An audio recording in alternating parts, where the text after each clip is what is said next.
We've got nearly all the board members in the room, so we can proceed. We have one board member, Matt Hill, who's on Teams. I don't know if you can hear me, Matt, but if you can, I'm afraid we're going to have to ask you to put any comments in the chat for the time being, and then we'll do our best to answer your queries when they pop up in the chat. I believe that members of the public who may be observing and members of staff can hear us. Is that correct, Pete? Members of the public can hear us. So the live feed is working. Yes. And we'll just have to proceed as best we can with these technical challenges. And no doubt I'll be advised when they've been overcome. So could I first of all welcome Kath Hill from a consultancy called Aqua, who is conducting a well-led review for the Trust. And she will be observing the public board meeting and the private board meeting this afternoon. So welcome to you, Kath. Just to remind you all that the meeting is being live streamed, we hope, and that a recording of the meeting will be placed on the Trust's YouTube channel. There is a feature which I think is working on Teams Live, where you can get subtitles if you're watching the live stream, just by clicking on the screen. And could I just remind members, as I always do, that we're very pressed for time, so we've read all of the papers. So those introducing the papers, if they could keep the introductions to a minimum and certainly not more than 2 minutes, that would be a great help to me and to the board. The members of the public are very welcome to ask questions, and those questions will be gathered up by the company secretary, and we'll deal with them at the end of the meeting. And again, my usual plea to avoid the use of acronyms if we can, but there will be a test if anyone does use an acronym to see if anyone knows what the acronym stands for. There's no fire alarm drills planned for today, so if the fire alarm does sound, please vacate the building and gather in the car park outside. The questions from members of the public can be raised on the Q&A function on Microsoft Teams. And as I've said, the company secretary will respond to those with the relevant director according to the protocol that's set out on the agenda. And we'll take those questions at item 29 with a maximum of 15 minutes to respond to the questions. We're hoping to conclude at around 1:15, and in accordance with good practice, we'll break for about 10 minutes at around 11:30.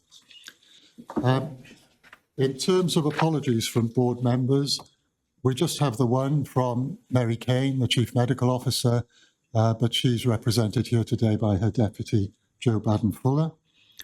And we might be joined, subject to the technology, at item 5 by Suzanne Adams, who's the lead practitioner for specialist palliative and end-of-life care for the board story. If she's not able to join us, then Kim will lead on the board story. I think that's everything by way of introduction, Lindsay. So could we go on to item 2, declaration of interests? Do any members have any declarations to declare relevant to this meeting, please? Okay, thank you very much. The board's register of interest is included within the agenda pack and is also available on the Trust's website. If we move on then to item 3, the minutes of the previous board meeting held on the 1st of July. Could I invite you to approve those minutes as a correct record, please? Robin. Good. Just top of page 8, Roman numeral point 9, it said RJ explained that region pulled together chief operating officers. I think it should say that there's a 3 times a week region-wide ambulance handover review meeting. Thank you. Okay, thank you. We'll make that change, Robin. Any other issues with the minutes in terms of accuracy? So can we approve the minutes subject to that amendment, please, Lindsay? On item 4, matters arising in the action log, First of all, Lindsay, have you got any items to raise on the action log? No, Chair, nothing to raise, thank you. Have members got anything to raise on the action log? Richard, and then Kim. Mickey might be going first because it's my usual one on. I am. You go first. It was up on learning disability and autism, but Kim got It that. is. I'm just conscious that I gave an update on the system-wide approach to the, well, they're not so new guiding principles anymore for learning disability and autism and partnership approach. I just wonder, with the board's patience, if we could close that down for the moment. It was discussed at the system meeting, but they're now going to await the new cluster formation to see how we're going to take that forward. And we've just had the update on those guiding principles, and I'm going to ask whether we can do that simultaneously and bring it back as an item through Quality Assurance Committee, if that would be acceptable, exception reported to board. Is that acceptable to the board? Yeah. It is acceptable. I just note this action's been outstanding since December. It's actually December 2023, and given the health inequalities facing adults with a learning disability, and it was on the news last night about leader report and people not getting annual health checks or screening, so preventable illnesses become fatal. It's just really disappointing that we've not been able to produce those guiding principles from a health inequality perspective. If it is going to be looked at again, that's great, but it's been outstanding for a very long time. And Richard, we've continually raised it, and I'll take it back through. Adrian Flynn is now is chairing, so I'm going to pick it up with him. Okay, thank you. Thank you for raising that, Kim and Richard. Kim is our Deputy Chief Executive and Dual Chief Nursing Officer, and Richard Kramer is a Non-Executive Director, just so that members of the public know who's speaking. Is there anything else on the action log that anyone would like to raise, or are there any other matters arising not appearing on the action log which anyone would like to raise? If not, then could we please note that position, Lindsay, with the point that Kim and Richard have made. So I think that takes us on to item 5, which is the board story. Very important item for each board meeting, which really grounds us in what is our core business. And I'd like to invite Kim to introduce this, please. Thank you, Chair. So we all know that end-of-life experience is really important, matters both to the individual and their loved ones. And end-of-life is one of our system reform programmes, and the annual report is part of the board papers today. We concentrate a lot on having a good death with the person and their family's involvement. But I think today I'd like to thank Anne for sharing her experience, which we'll hear shortly. But what's really, really captured, and you'll see in our learning, it isn't just about during a very, very difficult time in any loved one's life, but the importance of making sure that continued care for loved ones following the event is really important. So if we could play the video, please, Pete.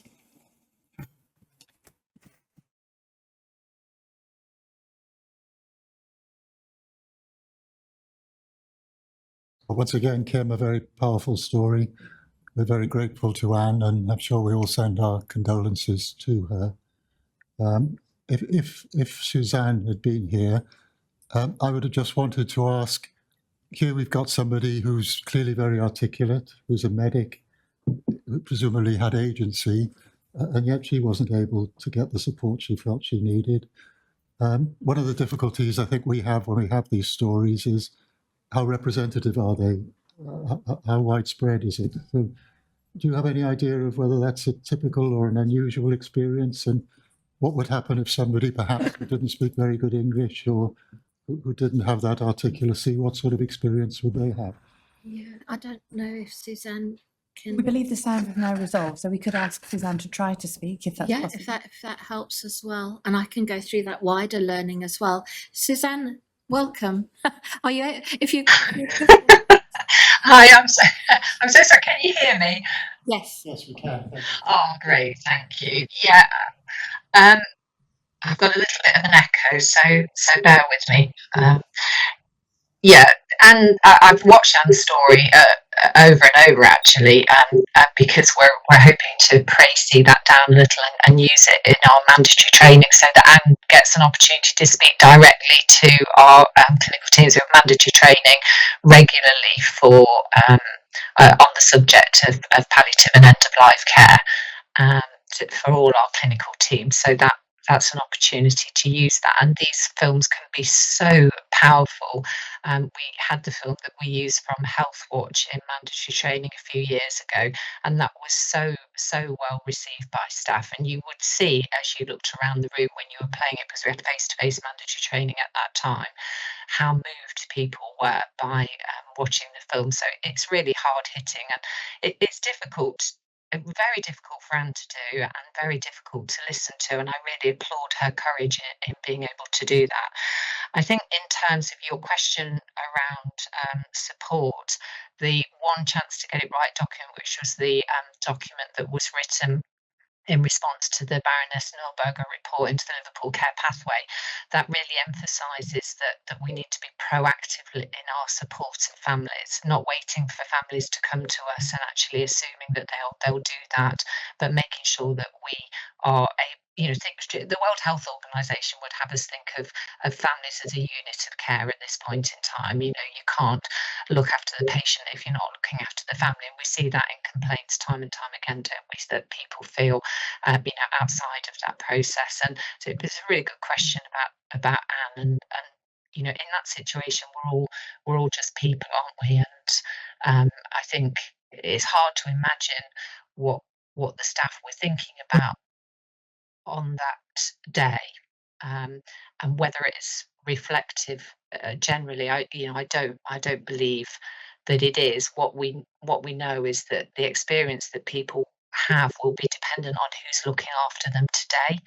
So even though, however you're rating on your inspection from the CQC, whether you're rating adequate or you're rating good, what will matter will be the person that's caring for that individual patient and family today. And that's the message that we try and get across in mandatory training. All those families that write in and say what a wonderful experience they've had, they're thinking about an individual member of staff and a team that's cared for them. So people have agency themselves as staff to be able to make all the difference in the world to people at this time when they're having the worst days of their life, the worst times of their life.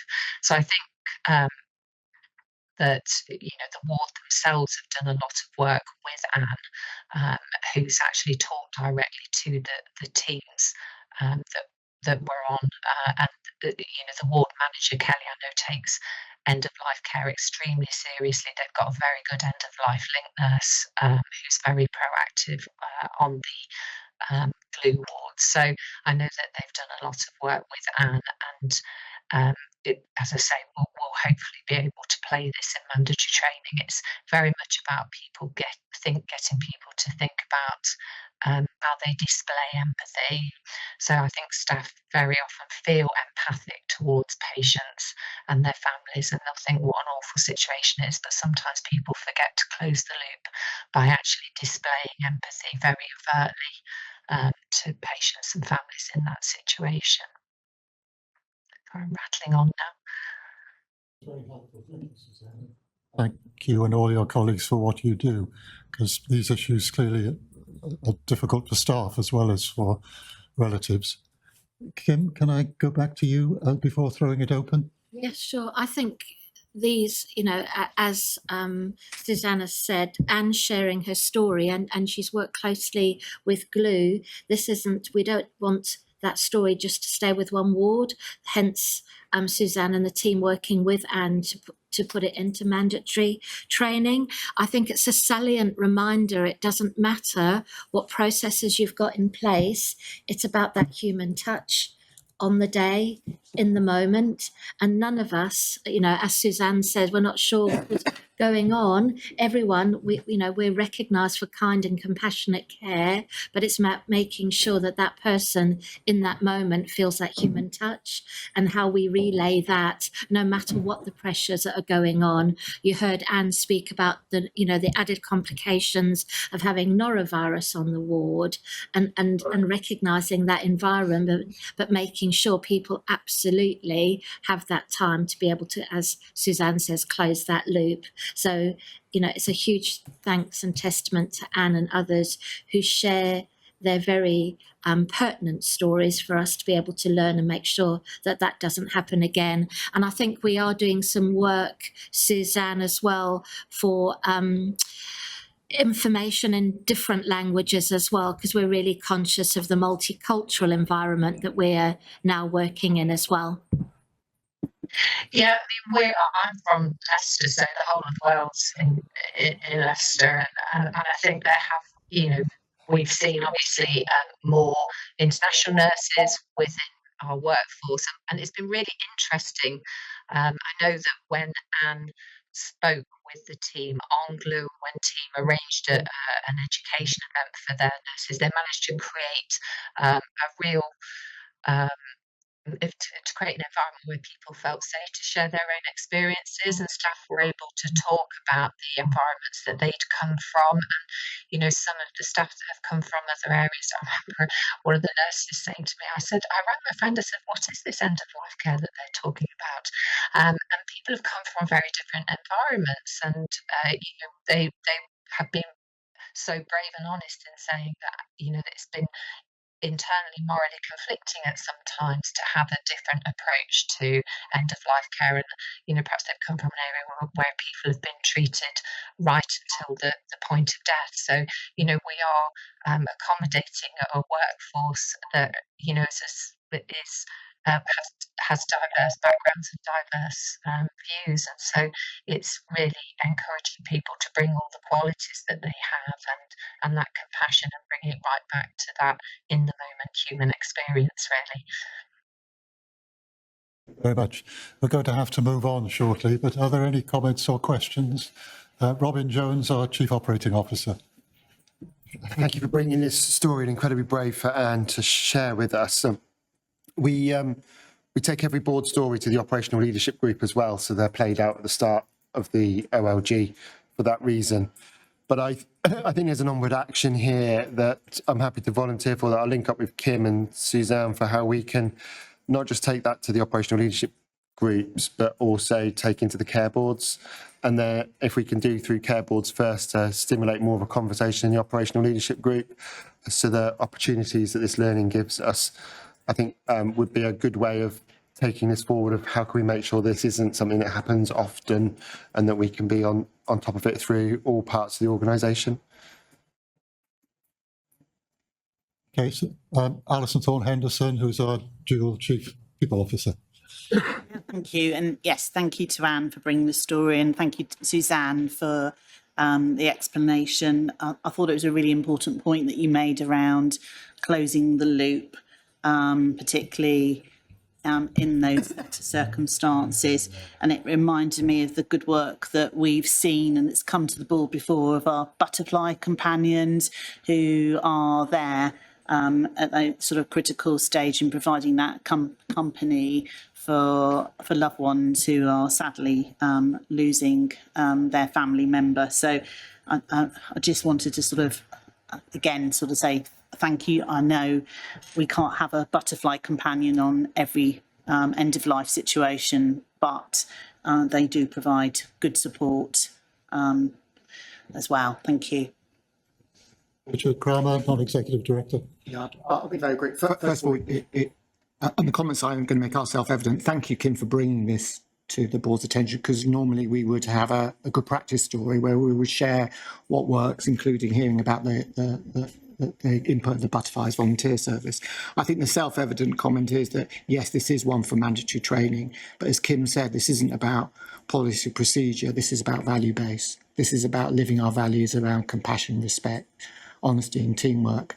And we didn't show who were providing that care. So I think it is right and proper that it's part of training, but it's more fundamental. It's about what values we have.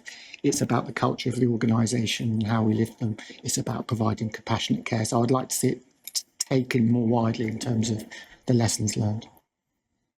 Thank you, Richard. There are two more comments and then we're going to have to move on, I'm afraid. First of all, Isabel, Vice Chair, and then Adrian, Non-Executive Director. Yeah, thank you. Just very quickly, I just wanted to thank Suzanne really for her passion, which shines through in everything that she's saying. We were lucky enough to have Suzanne come along to our quality committee, and I did sort of laughingly say at the end of it, we could have had an entire committee meeting with Suzanne talking about end of life, because it's so important. And recognising that we didn't have the space available in that meeting to be able to do that. So I've said to Kim that I'd like to invite Suzanne back to continue those conversations, but just to thank her for the passion that she shows and the values that she's demonstrating every day. Thank you. So one comment from Adrian, and you've got your hand up, Suzanne. So if we take Adrian's comment, then shall we leave the last word to you? Then we'll have to move on, I'm afraid. Adrian. Thank you, Chair. Really powerful story, and thanks, Suzanne, for bringing that. My mother spent her last day of her life at RCHT, and the treatment that I experienced was vastly different to the story that we've just seen. And I'd just like to offer to give that story, share that story at some point, not now, but if you would like to use it for future patient stories, I'd be happy to give. Thank you, Adrian. It's a very kind offer.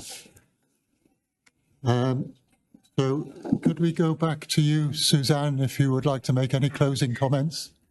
Yeah, I could just, I mean, it's social stage, it's all about values, and I would just like to say that there are so many good experiences as well. And I rarely do it, I don't think I've ever done it before, but I did put a care opinion story at the end of the quarterly report this time, because it was so beautifully written that I felt that everybody should, you know, it was incredibly moving, and I hope that you all get a chance to see that. It was just such a lovely experience that you would like to have had everybody who comes into RCHT, because as Anne said, you don't want to be in RCHT dying on Friday afternoon, but actually we do, you know, we do serve our community, we deliver most end of life care, and so if you have got to be here at end of life on a Friday afternoon, then we need that care to be the best that it can be.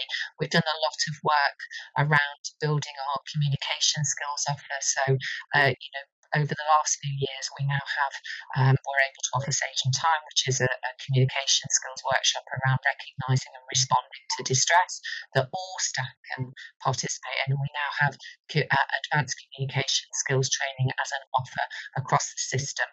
And they've been real big wins. They've been part of our end-of-life strategy, and I think we've been very proud of those. Thank you. Thank you, Suzanne. So renewed thanks to Suzanne and Anne, and renewed condolences to Anne. Can we note that story and learn from it, please? And thank you very much as well, Kim.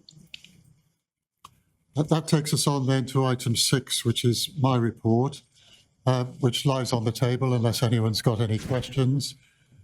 Just two things to add orally, very briefly. First of all, I'd like to congratulate John Gavett, whose appointment as chair of the new cluster of Cornwall and the Isles of Scilly and Devon Integrated Care Boards has now been announced. And John commenced work on what's going to be a very demanding job last Monday. So we wish him every success, and we'll do all we can to support him in this very important work. Because the ICBs aren't formally merged, and probably won't be until April 2027, the Cornwall and Isles of Scilly Integrated Care Board will continue to exist, and so will the Devon Integrated Care Board. But there will be a South West Peninsula Committee with delegated powers from both boards, and John has announced the appointment of 6 non-executive directors, 3 from Cornwall and 3 from Devon, both of whom, or all of whom rather, will sit on both the Devon and Cornwall and the South West Peninsula boards, so there'll be some consistency across all three. And the Cornwall and Isles of Scilly and Devon boards will very much be delegating their commissioning functions to this joint committee, which I believe you'll be a member of, Steve. Yes. So a lot of change for us, but still a number of things staying the same in terms of how we commission and deliver health services. And of course, for the Royal Cornwall hospitals, we're still and always will be in Cornwall, delivering for people in Cornwall, and that won't change either. And just to reassure the public, it's also been made clear that the allocations of funding to Cornwall and to Devon will continue to be protected and ring-fenced, so that the allocation to Cornwall itself and the Isles of Scilly will continue. Yes, please, Adrian. With regards to the additional appointments to the ICB, the NEMS, we had a communication from John at the start of the week that indicated that there would be a further email following up that night with an announcement of who the NEMS were likely to be, which didn't come.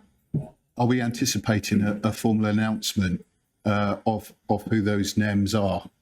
Well, as far as I know, Adrian, those names haven't been publicly announced yet, so I won't name them now, but there is an email that's gone from John to colleagues which does name them, and points out also that some of the existing NEMS, non-executive members, didn't ask to be considered for the new roles. So John was making it clear, he didn't want any conclusions to be drawn or anything invidious about some people going forward and others not going forward. So pending our knowledge of a public announcement, Steve, I don't think I should say anything more today, but those names are known and the process is now continuing to set up everything that needs to be set up for the new cluster to work. The second thing I wanted to report was that we had one of our regular meetings, which we regard as extremely important, with Cornwall and the Isles of Scilly MPs last Friday. There's a different format now that we have a cluster covering Devon and Cornwall, where the first hour is taken up with system issues in Cornwall, and includes the ICB and Cornwall Partnership NHS Foundation Trust. And then the second hour, we host in turn, CFT and ourselves, host in turn an hour with the MPs. So on Friday, we took the MPs who were present to see the site for the new Women and Children's Hospital, and we took them to the surgical assessment area with James Clark, one of the clinical leads, explaining to the MPs what happened in that area. And then the MPs posted on their social media that they found the visit very helpful. So this happens every couple of months, and I think it's an important way of us communicating with the MPs who are the elected representatives and engaging in the concerns of constituents. Steve, is there anything you'd like to add? No, just to reinforce that, the relationships we have with our MPs are critically important, as is the case with the local authorities as well. And particularly moving into a cluster arrangement with our ICBs, I think those relationships become even more important. So I'm grateful for staff, for James and others who are involved in supporting that visit. And then finally, just to note that now that the chairs have been announced of the new clusters, where there are clusters taking place, some ICBs aren't changing. The next step will be to announce who will be the chief executives of the clusters. As far as I'm aware, Steve, that hasn't yet been publicly announced, so we await that announcement. Once we know who the chair and the chief executives will be, then of course further announcements will be made. So are there any comments or questions for me? If not, can we move on then to item 7, the Chief Executive's report, and I'll hand over to Steve Williamson, our Chief Executive. Steve. Yeah, thank you, David. I'll take the report as read. Just a couple of things to either highlight or provide further information on. So the first one is to note the update for eCare.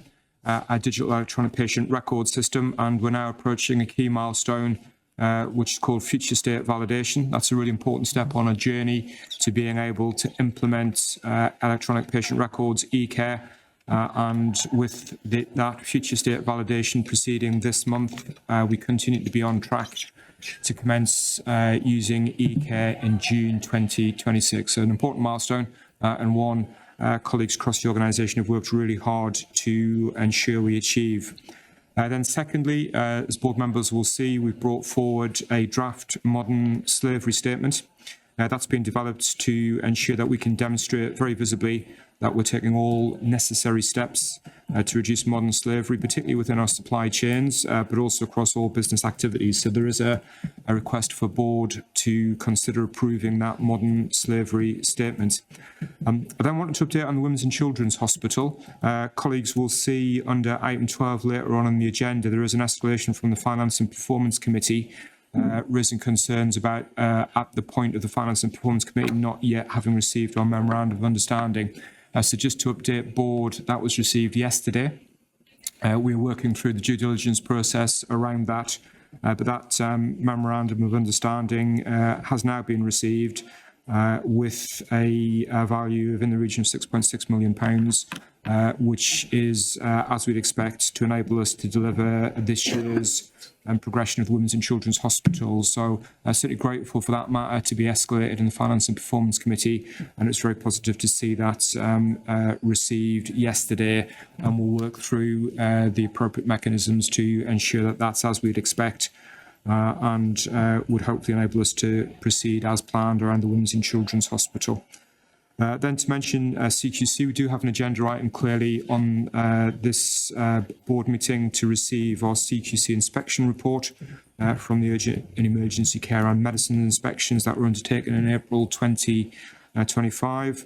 As Kim will outline when we get to that agenda item, we have taken significant steps and significant actions since then. So although the report's just been received, there has been a significant programme of work underway over the last 5 months to address the matters identified within that. And then the final thing I was just going to draw board's attention to, but it is within the report, is paragraph 10, setting out a number of updates and actions with regards to sexual safety in the NHS. You'll see in the report that in August last month, NHS England nationally published the refreshed Sexual Safety Assurance Framework. And as board members are aware, we updated and published our Sexual Misconduct Policy Framework in April of this year. And I know this is an important theme and topic for all board members to ensure that as a board and collectively we're taking every possible action to ensure a sexually safe environment across all services and areas that we're responsible for. But happy to take any questions on any of the other report content, David. Thank you very much, Steve. Adrian. Yeah, a question and a comment on the memorandum for the Women and Children's Hospital. Excellent news, so really pleased about that. My question is about item 3, accessibility information standard. The Trust will be reviewing its policies and procedures, and I just wondered if we reach out to patient groups, service users, and the public when we go through a process of reviewing our information. Excellent question. My understanding is we do, but I'll just take guidance from Alison. Is there anything you could add on the accessibility information standard and that engagement with patients? So we do engage through the patient experience team and the equality team to get that feedback to directly make changes and improve policy. Thank you very much. And Kim? Yeah, it was to go back to, as Steve says, our the impact of the sexual safety framework. So we've just completed a dual audit against the 10 guiding principles for CFT and RCHT.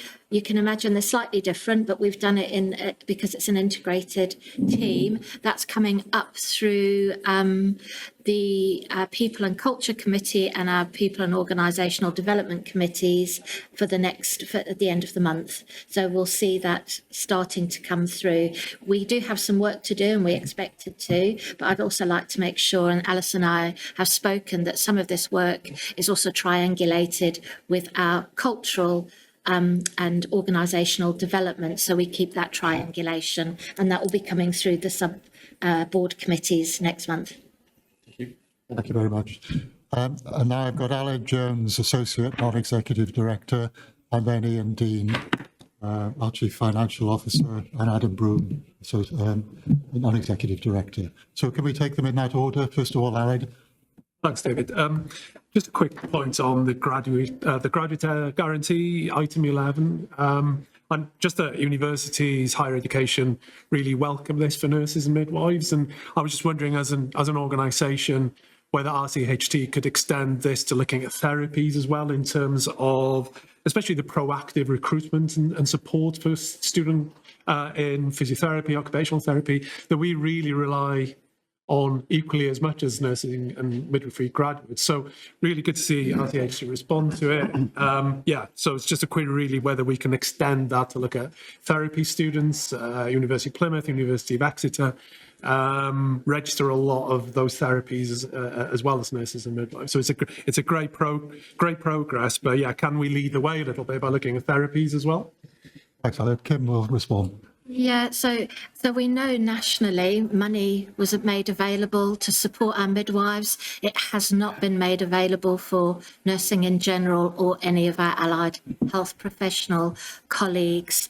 Aled, you and I speak, and we know we haven't had any difficulty this time round in placing any of our students. In fact, we were, even though over-recruited to midwives, we still had 7 to place, which we've managed to do. I agree, I think we need to work collectively, because it might have not been an issue for RCHT and CFT this time, but I'm not sure we'll be that lucky for 25-26. So very happy to explore that. Thank you for raising that, Alan. Could we go to Ian Dean now, Chief Finance Officer?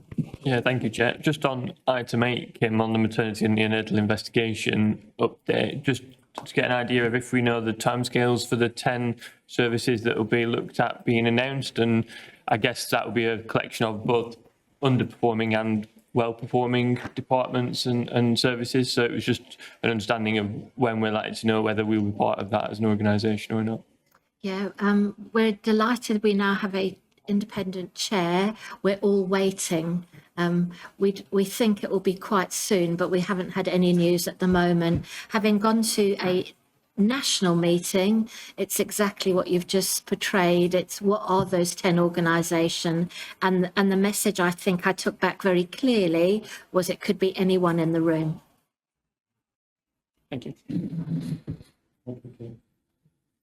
Adam Broom, Non-Executive Director. Thank you. It was just a comment really on item 22, the modern slavery statement, to bring the board's attention to it and to thank colleagues, particularly in the governance and procurement team, for the very thorough piece of work to produce the modern slavery statement, which is at Appendix 2 to Steve's Chief Exec's report. And it's a really robust piece of work looking at what's been done with other organisations to make sure we've got the best possible processes and controls in place to minimise modern slavery in everything that we do, which is a really good step forward. So thank you. Alison? Yeah, on the modern day slavery statement, really welcome it as well. I just wondered whether there'd be opportunity for us to build into our audit programme some audits next year to make sure, particularly with third parties, that they are adhering to our statement. It's very important that our contractors and third parties adhere to it, so I would imagine that would be acceptable. Yeah, that's a really helpful suggestion, and we'll take that as an action to liaise with our internal audit colleagues to consider building that into the programme, and perhaps not just as a one-off as well. That could be part of a perhaps every 2 to 3 year rolling audit programme. Okay. Yeah, I think it's, we've been, at RCHT, we've been working on this from the beginning, so I'd welcome an audit on our progress. We were also one of the first teams to report a case in Cornwall involving modern slavery and helping with the safety action plan.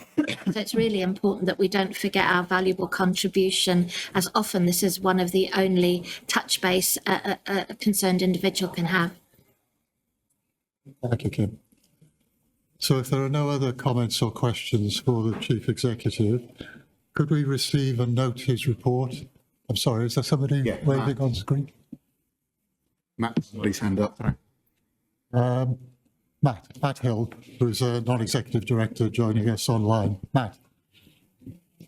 Just checking coming. Not very well, Matt. You're breaking up a bit. Try again. It's just a reflection about the operation that saving the vision work. Just think about the patient story that I had last week, but just how our compassion and values show up in the processes. And just a reflection, really, maybe where Rob was alluding to some of the operational conversations after the patient story. But just to wonder how they really show up and start there and flow through from there. So we do get time to pause and be compassionate with our patients. Thank you, Matt. Important point. Steve? Yeah, thank you. I'm sure Kim will say a little bit about this. In our CQC inspection, so in our most recent inspection in April of this year, CQC inspected urgent and emergency care and medicine, potentially two of our most pressured areas within the trust, particularly at that time. And I mention that because CQC assessed that the care and compassion provided by staff right across medicine, right across urgent and emergency care, and they also updated and refreshed the whole RCH, Royal Cornwall Hospital site. Their assessment was that was good. Now that's not to say, Matt, that in every instance, in every case, that is what is experienced, and certainly from Anne's story, which is a very sad one, that wasn't the experience. But I think it's important that we recognise the Care Quality Commission assessment of care and compassion, and that was one of a good assessment for care and compassion in medicine and emergency care. And I'd just like to take a moment, David, to acknowledge that what that means to me is our staff, our colleagues who are working under exceptional pressure, are clearly demonstrating care and compassion, and that shone through. It shone through in the feedback from our CQC inspection. So just like to recognise that and say thank you for everybody in our organisation tries so hard under times of exceptional pressure to provide care, and to recognise, of course, Matt, that there will be times where that isn't the case, and we need to support colleagues across the organisation to ensure it is the case in every instance. Thank you, Steve. I must say, on my walk around all three hospitals, that's something I do notice, that the very caring and compassionate and humane approach that the staff show. Clearly, we don't always get it right, but in general, there is a lot of common humanity within the organisation. And thank you for raising that, Matt. So if there aren't any other comments or questions for the Chief Executive, we have to receive and note his report, and we also have to formally approve the modern slavery statement for the Trust, which, subject to your approval, will then be published on our website. With thanks in particular to Sue Jenkinson, our Deputy Company Secretary, for all her hard work on the preparation of that statement. Is the board content to approve the statement? Thank you very much. So that takes us on then to section A, matters for discussion and decision. This is the part of the agenda where we escalate important items for discussion and decision so that we pay attention to them as early in the agenda as possible, with the time and space for proper discussion. And item 8 is the Care Quality Commission Urgent and Emergency Care and Medical Services report. Just to remind the board, clearly we've discussed this on a number of occasions already, but now we have the final published report, and we have to produce a plan for implementation. So you've all seen and read the report, but I would like to turn to Kim to ask her to say anything she wants to say before we have comments, questions and discussion. Kim. Thank you, Chair. So this had a comprehensive discussion at our Quality Assurance Committee, and as our Chair has said, we'll take it as read. I do think it's important to note that this inspection was undertaken in April, so we're 5 months down the line. And Matt, in answer to your question, we had the initial few first weeks, we were in constant communication with our CQC inspection team, and some of that was around the immediate actions we took, and that was about stopping, pausing, recognising that the clinical vision for flow needed time to be able to do that check and challenge and support. And you can read in the report that led to really good changes with staff engagement around times of ED huddle, for example, the time of the AMU huddles, how we did our handover, and most importantly, had time to do a correct handover, which increased patient confidence, safety, and staff confidence and safety, and also how we changed how we did some of the 15-minute moves. So you can see that we'd already recognised the importance of that touch base, stop, reflect, listen to staff, understand patient experience, and then move forward. The final report was published on Friday, the 29th of August, and you can see that we had 5 regulation breaches. Our official improvement plan has to be submitted by the 2nd of October, but as the board already know, we started to work on immediate improvement plans in April. We work from one integrated CQC improvement plan, so this has all been added on. It's already started to work through our governance process, which is the meetings that are held with the care groups and the teams responsible. And at QAC, I know that one of the recommendations is that QAC is delegated to endorse and approve our final improvement plan on our meeting on the 23rd of September. And I shall leave it there. Thank you very much, Kim. Anything you'd like to add, Steve? Just to reflect and build on what Kim has said, there has been significant improvement since April of this year, and perhaps one example of that, David, is we've actually seen urgent and emergency care demand increase since then. So for the month of August, which is just finished, we would have seen more than 15% more ambulance arrivals and handovers than in the month of April when CQC undertook their inspection. Despite that, the steps that Kim has briefly summarised and Robin will cover in the urgent and emergency care performance, we've seen the average ambulance handover delay, as an example, more than half. So in the context of really significant increased demand, we've seen a really significant improvement in areas such as reducing ambulance handovers, waits, reducing length of stay in the emergency department, and reducing the use and reliance of escalation spaces. So there were some of the key things that CQC identified. That journey isn't finished by any stretch, but it is a significantly changed and improved position. And as we discussed at board before, we've seen that, for example, lead to a reduction in what had been our highest board risk, or ED crowding risk, as the aggregated patient delay numbers have reduced. So we do have some absolute measures that sit alongside the findings of the CQC inspection, and they've been really helpful in helping us to accelerate or identify further improvement opportunities. Thank you, Steve. I'd just like to ask Isabel Down, who's our Vice Chair and who chairs our Quality Assurance Committee, Isabel, whether there's anything you'd want to add. Well, I think the main thing for me is to give some assurance that the Quality Assurance Committee is there really to scrutinise all aspects of safety and clinical governance. So we take that responsibility really seriously. And what we're looking at is checking to see, are our services safe? Is the quality right? What's the patient experience like, in experiencing our services? And what are the trends telling us? Are we doing things that are improving the quality or not?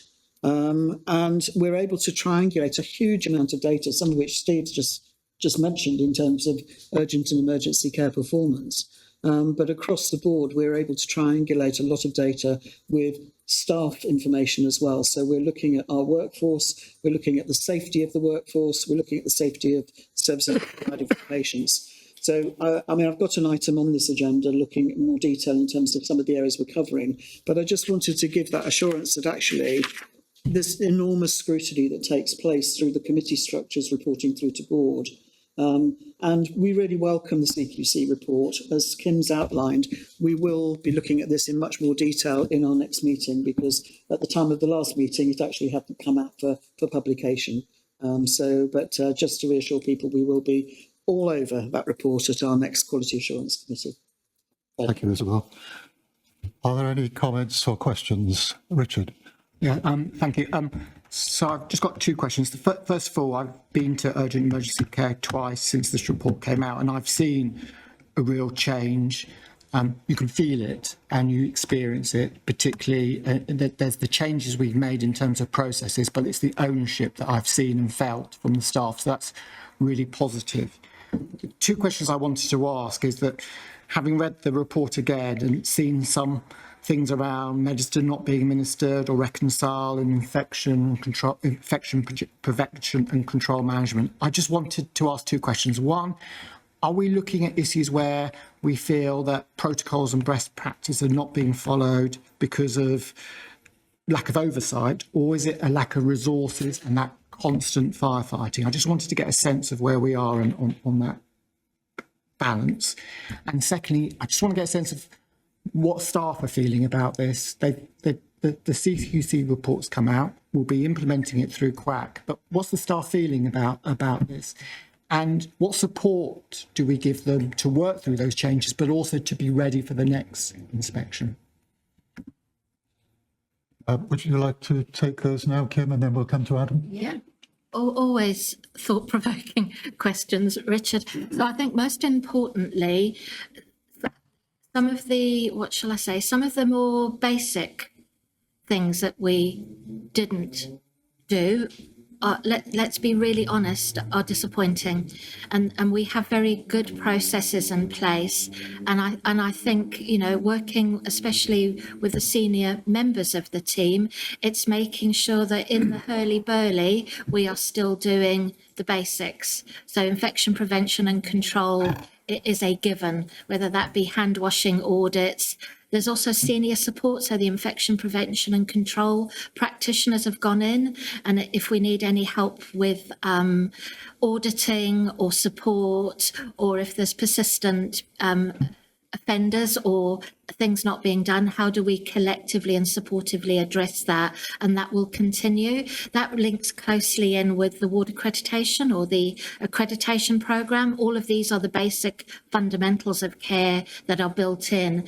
And as Isabel will know from Chair of Quality Assurance Committee, one of the areas that have severely declined is urgent and emergency care, care group across the board. So they have gone into a white improvement plan. So we'll be working with other specialist staff to make sure that we understand and get under the nitty gritty of what is needed culturally as well as fundamentals of care. Second, we always have to be prepared for the next inspection. So this time round, and I'm sure Robin will allude to it, quality and safety go hand in hand with flow, finance, resource management. So it's how we're collectively meeting with staff groups. So, you know, the 2-hourly escalation, for example, that we implemented when we weren't getting some of the results that we needed within the clinical vision for flow is really important, because it gives that opportunity to touch base, check and challenge, understand where the staff are. And most importantly, if we've set a set of actions in place, in 2 hours' time, how do we collectively understand why that maybe didn't happen? what went well and where did it go well and what can we learn from that, but just making sure staff feel engaged, supported. We can't get away, as Steve has said, the operational pressure remains, but we've got to remain engaged, informed, connected, and making real changes that are impactful and staff can feel, see, hear, and want to continue to build on. And it gives that safe environment to say, okay, we didn't do that well. Why haven't we done it well? What do we need to change? And it's within your gift to change. Robin, myself, Mary or Joe can support, but what is it that you need to do, or what do you need from us that will make that change meaningful? And most importantly, that's where it sustains and keeps our staff culturally engaged and empowered and gives a sense of hope, because things are difficult. We've got winter. If we thought summer was difficult, we know we've got winter coming. So how do we keep them engaged, hopeful, and wanting to make a difference with the other changes we've got afoot as well, and big programs such as e-care and other things? Thank you, Kim. First of all, Adam, and then Alison. Thank you, Chair. And just building on what Isabel said, actually, in terms of very happy for Quality Assurance Committee to approve the action plan at the September meeting. I'm just checking in terms of Quality Assurance Committee and Board's role in terms of checking delivery against the action plan. I assume that Quality Assurance Committee will be doing that and it'll come to Board as necessary. Absolutely, and actually we have a standing monthly item around CQC actions that we're continually monitoring. I don't know whether, Kim, you want to add anything, but from my point of view, I think we're very aware of those areas that are either progressing well or those that we need to actually chase. So I think in terms of delivery, yes, we can provide that assurance. We have the monthly operational group, the monthly quality assurance, quarterly full report, and exception reports then through Board. Thank you.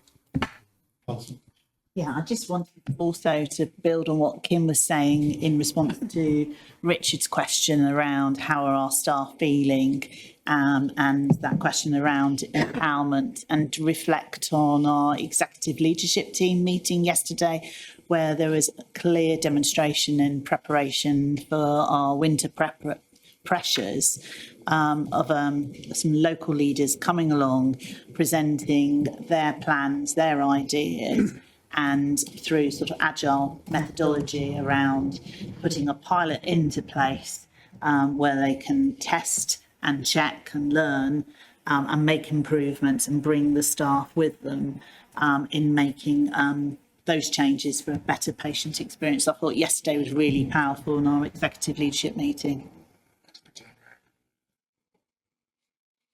Okay. Kim? What I probably should have said as well, Richard, is this happened in April. So staff are well into it at 5 months down the line. I think one of the most meaningful things that came across to the CQC was with our immediate actions.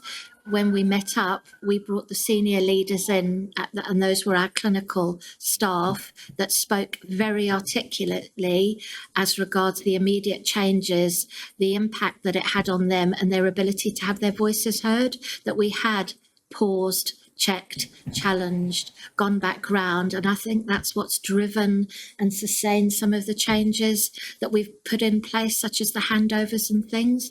And that was a real step change. I've sensed that real sense of ownership, and Alison's and your point's really helpful. People want to bring about that change and feel a real drive to do so. So thank you, that's really helpful. Just to briefly add to that, it's implicit, but I think we should be explicit about this.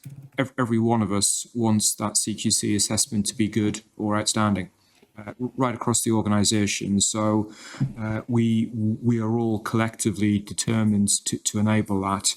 And it's we should recognise and celebrate where we're at that good level. We talked about caring already. Urgent and emergency care, their effective assessment improved from requires improvements to good. And in the context of the level of challenge that they were experiencing then, that's a really important step forward. But all of our colleagues would and do want to see that CQC assessment at its next opportunity being good or better. Okay, if there are no other comment. I think I need to invite the board, first of all, to note that the CQC inspection report from the April 2025 assessment of urgent and emergency care and medical services was published on the 29th of August. We should note the changes to the ratings for the Royal Cornwall Hospital site, that is the Trelisk Hospital, not the Trust as a whole. In particular, that the overall well-led site rating has moved from good to requires improvement, while the overall Trust rating for well-led remains as good. Note that an action plan must be developed and submitted to the CQC in response to the identified regulation breaches by the 2nd of October 2025. Because of the timetable of meetings, we do need as a board to delegate authority to the Quality Assurance Committee to approve the action plan at their meeting on the 23rd of September. Unless there are any other actions which board members want to add, those would be the board resolutions following on from the CQC report. Board content? Thank you very much. That takes us on to item 9, urgent and emergency care, which is our highest of many priorities at the Royal Cornwall Hospitals, and therefore we always have it at every public and private board meeting high up the agenda in section A. And I'd like to ask Robin Jones, our Chief Operating Officer, to introduce the report, please. Robin. Thank you, Chair. And this absolutely intertwines to the last topic, of course, as referenced. And it's important to note that it's called clinical vision of flow because it is about right care, right place, right patient, high quality care results in flow. It's not flow is our driver. I'd like to draw to the attention of the board, and it's been mentioned in Steve's report as well, that the risk 9048, which is our ED crowding risk, has been reassessed from a 25 to a score 20 on reflection of the impact that we've seen through the actions for clinical vision of flow. This remains under continuous review by the, and there's a mathematical way of assessing whether that score moves using a set of reports that have been agreed with the clinical team and managed through the executive risk group. There's a separate process for assessing that score moving, but it relates to the work that we've been doing. On page 160 of the pack and page 4 of the report, you'll see that I've put August data up until the date that we produced the report. And just, although board colleagues have had in our weekly update that comes from Steve, the final figures, for colleagues watching online, I can report to you that our 4-hour performance for all of August was 54.67%. Our 12-hour performance was 9.58%. Our average handover was 48.21 minutes. And our longest handover was 10.5 hours. And whilst those numbers aren't where we would like them to be, they show a continuing improvement. And on the back of Steve noting in his report that we've seen an increase in our urgent and emergency attendances, both walk-in and ambulance arrivals, if you contrast that to August last year, that's a material increase. And without doing the numbers I've put in the report, the changes that you can see, but I've also just given you the reference of the performance standards we were delivering in August 24, and you can see that through the work the team have delivered for clinical vision of flow, that is significantly improved. These are still on that recovery journey. I would say that the point that Alison was making a moment ago with the team driving change, the MRATs, that's Medical Rapid Assessment Triage Suite, that was implemented on the 11th of July, made a material change in the crowding in ED, but also resulted in colleagues verbally saying things like, I'm delivering the level of care that I'm proud of. And actually, Richard, that was the walk around you're referring to, where you saw that happen. That team had come forward, having done analysis, to say, actually, we need to make MRATs bigger. So they brought forward a plan to do that, and they're now working up, engaging with their colleagues how that will happen and how they'll bring that to fruition. And for me, I can't put that in words in a paper. Alison described well there, the fact that this is the team saying, we've done this, it's worked really well, but we could have more. And this is how we want to do more. So for the reassurance to the board to hear that actually the teams are coming forward to almost speed up the energy of this, I think is the underlying theme to take from what's quite a lot of data in the report itself. So, Chair, I'll finish with that as the summary. Thank you, Robin. Could I just add that I visited the medical rapid assessment and treatment suite 4 times since it opened, and also associated areas and the emergency department itself. And it really is extremely noticeable, the change, you know, to see all the medical and nursing and other staff focused on that area and moving the patients through, and the wards collecting the patients, and the emergency department itself being less crowded, still very busy, but less crowded than it was. And I remember one of the staff saying to me, you know, this is what an emergency department should be like. So I did think, Steve, it's made a big difference. And obviously the journey of improvement continues, as you've described, Robin. But it does give us a sense, I think, that we've turned a corner. I'd absolutely echo that. And Robin and I were in a meeting with clinical colleagues yesterday, and just to recognise the leadership from the likes of Laura Weston, Clinical Director, Andrew Stanton, Acting General Manager, and 2 of our great nursing leaders, Emma and Emmett, collectively presented the next phase of the medical rapid assessment and triage service.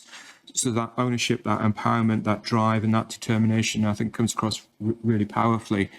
And we, as a board, I think we need to do everything we can to encourage and support and nurture that ownership and drive, as well as the board actions that we take to make those improvements. Thank you, Steve. Any comments or questions for Robin? Richard. Yes, me again, sorry. Just one observation, one question. So just wanted to pick up some good practice that I saw when I walk about with Robin. Firstly, I was very impressed by the joint executive huddle that takes place between RCHT and CFT. I thought I was in a Cobra style meeting, guys. It was so good. So I think what was really good is very business-like focus. And it's very open and non-defensive, and that's great to see from a system that we're really engaging on these issues, and that can only bode well. I also want to talk about discharge as well, because there's some reference in the CQC feedback report that element discharge was underused. It's a very busy department, and I think what struck me, as it does throughout the hospital, it's about local leadership. And I saw a very busy department with very good outreach to other departments, team having real ownership around discharge, and really monitoring patients post-discharge as well, including if patients return. So a real ownership for the work. But again, it's very much that local leadership. My question was just linked to that, which just on where point 13, when we talk about pathway 3 release, I just wanted to hear a bit more about that. So the question is around moving people who need that more complex packages, maybe residential care. How are we doing in terms of working with the voluntary sector on that? And on discharge generally, do we need to report on KPIs or how well we're doing in terms of number of discharges? Are we monitoring readmission as well? And do we need to elevate our KPI performance on that? Thank you, Richard. So we cover readmissions in the integrated performance report. I think it's a fair challenge, and one of the conversations Isabel and I have been having is how we can bring, I'm just going to join up some papers, apologies, how we can bring some of the winter actions into the update that we take into the Quality Assurance Committee. I can make more detail in Quality Assurance Committee of readmission rates so that we can, again, as Isabel says, test ourselves with that. In regards to the pathways and the KPIs, again, I'm more than happy that we add that into the more detailed report that goes to Quality Assurance Committee. The action 13 that you refer to is on page 163 of the pack, and that's our plan to accelerate how we can use pathway 3. And yes, we do use, and pathway 3 is generally patients who end up needing either a short-term or long-term care in a care home. We do work with voluntary sector across Cornwall, facilitated through the ICB. What we're trying to do by this action is we implemented a process on our pathway 1, which is generally patients who have care at home, how we can discharge patients for their assessment to be at home, we want to take that same learning through into pathway 3, because some patients would do better for a care home assessment to be in their own home rather than on our wards. What that action is talking about is the fact that we need to have the same safeguards we put in place for pathway 1 before we send patients home. So please, anybody who's watching online and for the board, we're not proposing here that pathway 3 patients would just be sent home. We want to take that learning from pathway 1, have an MDT, multidisciplinary team assessment.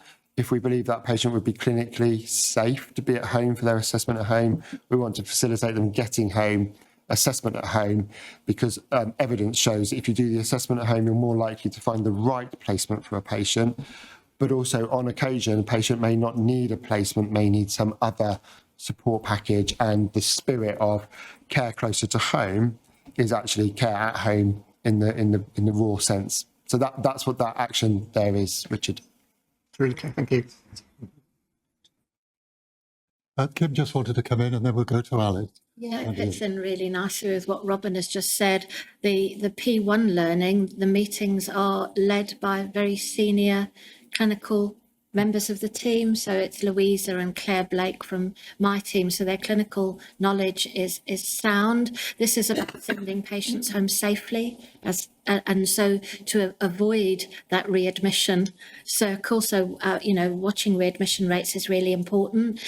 With my dual hat on, they're starting to do the same process in CFT. It's the more complex end, as we all know, but that absolutely includes the voluntary sector, because often they'll say, oh, I can do that. So it's getting that rounded approach, and also the council.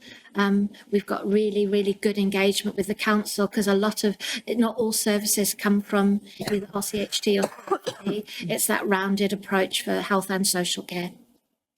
Thank you, Kim. Aled, and then Ian, I think you wanted to come in. Aled first. Thank you. Yeah, the assurance for me around this is that the significant and sustained changes in this area is going hand in hand with those maintaining the line on our values. So it's a kind of a culture of respect, it's a culture of ownership. I think that word's been mentioned a few times.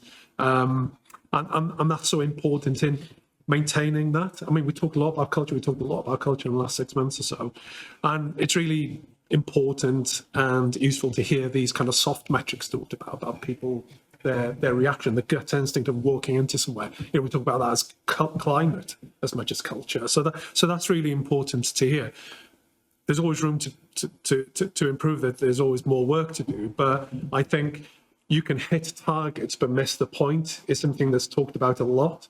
And I think here we're both hitting the target mostly, but also not forgetting the point of this, which is to improve people's working lives, improve the experiences of patients and staff. So yeah, just my kind of observations on a number of months as well. I mean, we can report within month, but we need to see the bigger picture. I think the 12-month benchmarking is really important to bring that. So looking at August's activity levels last year against this year, I think is really important to set that broader context, because I think we can get into narrow bubbles of just looking at month on month, but the overall climate, the environment of change here is really important, and I can see sort of green shoots and beyond that with some of this. So yeah, thank you. Ian. Yeah, thank you, Chair. So I think this is a really important report. It's good that we have a good chunk of time on every board meeting around it. Add challenges, I think, as we move forward with it, and we already do some of this, I know, in other forums, to bring in some of the health inequalities data and metrics into it. So when we're seeing the demand on our emergency services, where is that coming from, and how do we get upstream for some of these things so that we can change education, we can support in communities where there might be a greater access to our services than other areas. Because I feel like we're looking at it very much through what happens when they get to us, and it'd be really useful to start, I think, just developing it further and building what's a fantastic report to get more of that in there. Yeah, I agree with Ian on that. And actually, it was really interesting yesterday at our exec leadership team, which our clinical directors attend. the conversation starting to shift to that, because we purposefully, didn't we, Robin, within clinical vision of flow, focused the remit and our aim from a QI perspective on the bit we as a trust can influence most directly. So it was a purposeful decision to say this is focusing on the things within our direct control. But as we've reached a kind of level of achievement on it, people are saying, and what else? What more can we do? What can we now start to reach into the areas upstream? So it's really exciting to see that from an improvement perspective. There's a real hunger to kind of do that, and even better if, and can we do more? Just to build on that point, Ella, before I bring Steve in, and since we're in public, I think it's just worth recognising and thanking our partners, because we can't achieve anything without our partners. As it happens, we sit here in this room, we can hear the ambulances coming in as we hold our meeting. This is the only emergency department in Cornwall, here in Trelisk. The nearest one is 55 miles away in Plymouth. I've looked at the map. I can't find another emergency department that's further away from another one in England. There may be one, and people will tell me if there are, but I can't see it from looking at the map. And so therefore, we have to rely on urgent care centres, CATUs, that's an acronym I can never remember, but areas where frail people can go rather than come to an emergency department, and so on. Lots of integrated neighbourhood teams. So I think it's worth thanking, for example, the Integrated Care Board, Cornwall Partnerships, NHS Foundation Trust, who we work really closely with and give us fantastic support, Cornwall Council, Primary Care, a whole list of partners who make what we do possible. So I'd just like to place that on record before turning to Steve. Yeah, I'd absolutely agree with that. And Richard briefly mentioned it. It's in the report. One example of that is we have a 15-minute huddle each morning, chief execs, chief operating officers, chief medical officers, chief nursing officers between Cornwall Partnerships, NHS Foundation Trust and Royal Cornwall Hospitals, NHS Trust, to identify further immediate actions we can take collectively or individually to make those kind of improvements and other mechanisms with those other partners. The content I was going to make that builds on what Ian and Ella were discussing. One of the things coming out of the NHS 10-year plan is integrated health organisations. So NHS England nationally are working on what might that look like for the future. And I think we can expect over the next few weeks or few months and further guidance to come out from NHS England about what that might look like for the future. I think NHS England are looking for volunteer NHS trusts or foundation trusts to be engaged in this programme of work. The reason I mention that is that's very much about addressing some of those areas that Ian was talking about, the ability for organisations or systems to have further impact on some of the indicators of ill health. And I think that's a real opportunity for Royal Cornwall Hospitals, NHS Trust, and I'm sure for Cornwall Partnerships Foundation Trust and other partners to be potentially involved in some of that early work nationally. So we might want to bring something back to a future board report in public as we get more clarity on that from NHS England. Thank you, Steve. I think if we could design and deliver services, whether they be health or social care or whatever services are required to support people as near as possible to their homes in Cornwall, then we'd be a vital part of that architecture. And certainly, Steve, the Royal Cornwall Hospitals are very, very happy to reach out to all community partners to work together to implement the government's 3 shifts of moving from hospital to the community, from analogue to digital, and from preventing sickness rather than treating it. So they're as important to us as to any other partner. Shall I take one more comment from Uzma? We're about 10 minutes adrift now, so we probably then need to move on. Uzma. Thank you, David. While we were in a public meeting, I just wanted to emphasise a point that we had in our non-executive meeting earlier this week, and you've touched upon that about the other urgent treatment centres around Cornwall. Historically, we've all as a community, you know, looked at Trelisk and as our first point of contact. And I know our comms teams do a lot of work to try to inform the public about other places that they can go. But just to emphasise that point that those treatment centres are in our communities, are closer to home.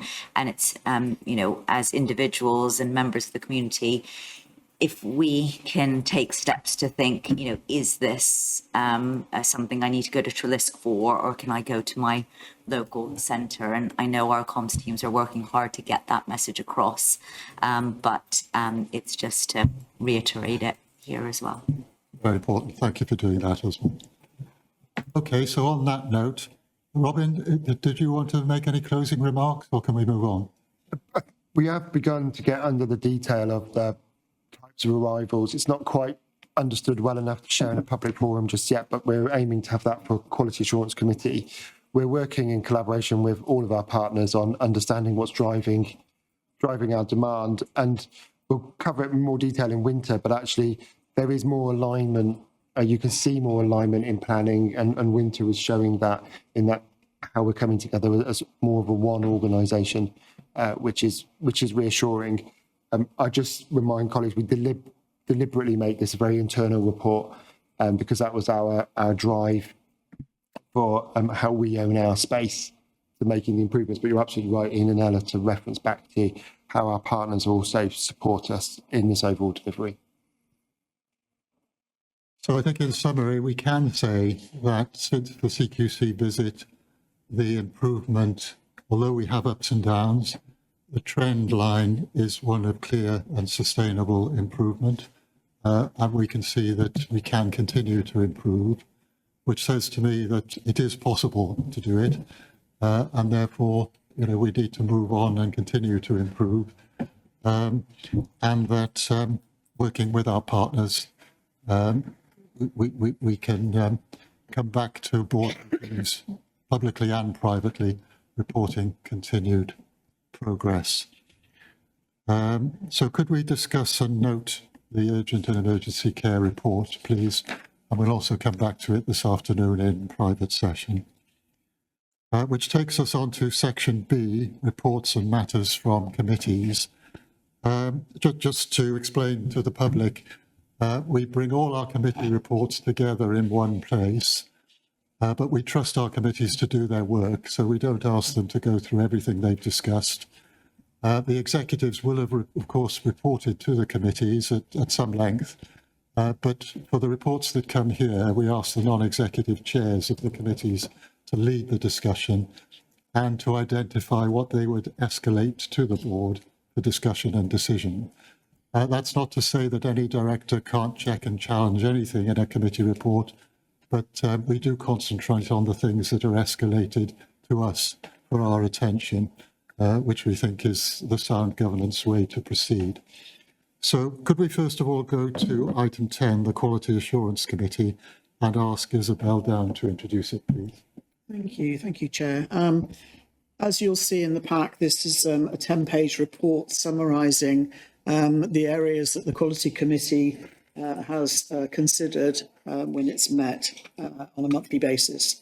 I'm not intending to go through it because I think it's self-explanatory, and also we have already discussed some of the items that routinely come to the committee, such as the CQC plans, the urgent and emergency care report that Robin's presented.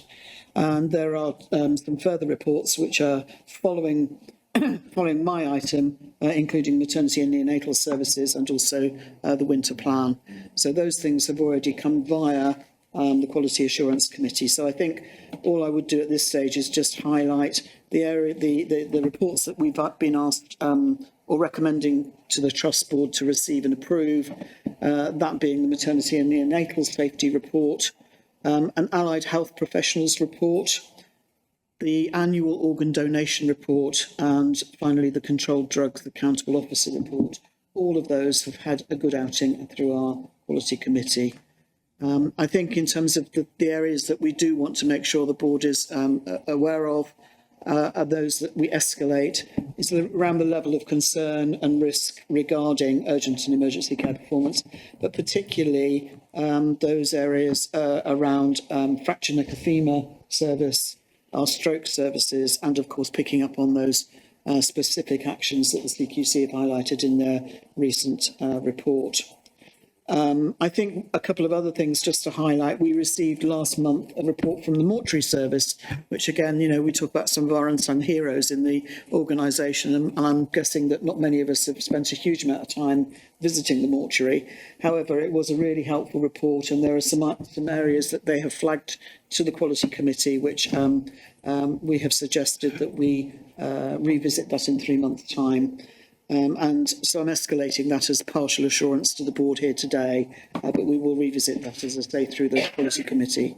And I think the final point I wanted to make really was picking up on a comment that Kim had made earlier about the current ward accreditation programme, and how we have seen some decline perhaps in some of the performance of some of our wards recently. So I know that Kim and her colleagues are working really hard to look at how we encourage and improve in those areas that are currently flagging up as white. And the idea with this is working through a grading system to get us to gold. So that's what we'll be aiming for. And I think I'll pause there, and I'm happy to take any questions on the paper, Chair, but some of which, as I say, is going to follow shortly anyway. Thank you very much as well, and thank you very much for all the hard work your committee does under your leadership. Are there any comments or questions for Isabel? Adrian?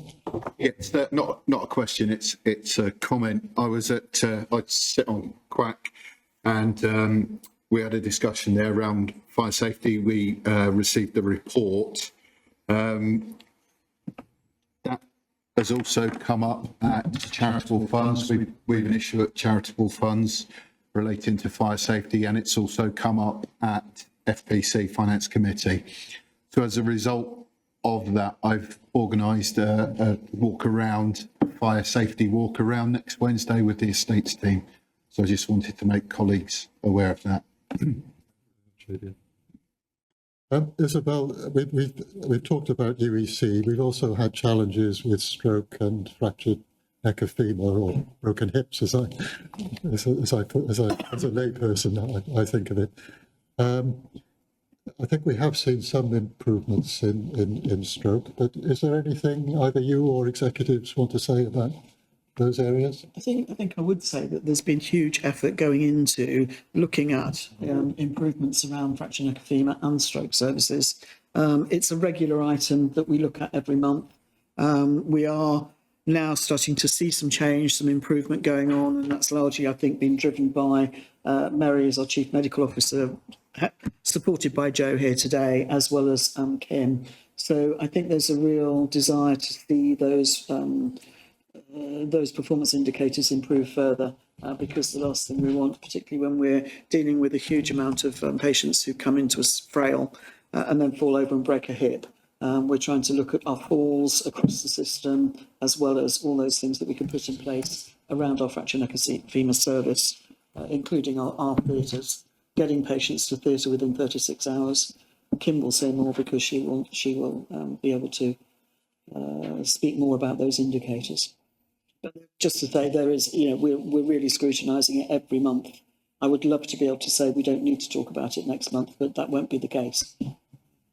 I mean, it can't be anecdotal, but my last visit to the emergency department, I met a very nice 87-year-old lady who'd come in with a fractured neck of femur, and she was operated on the next day. So I was very pleased to see that. Yeah, so two things, and I know Kim wants to comment as well. So firstly, on stroke, the improvements that Robin described from an urgent emergency care perspective have a direct impact on improving stroke services. We reviewed a number of areas at our executive leadership team meeting this week, one of which was stroke.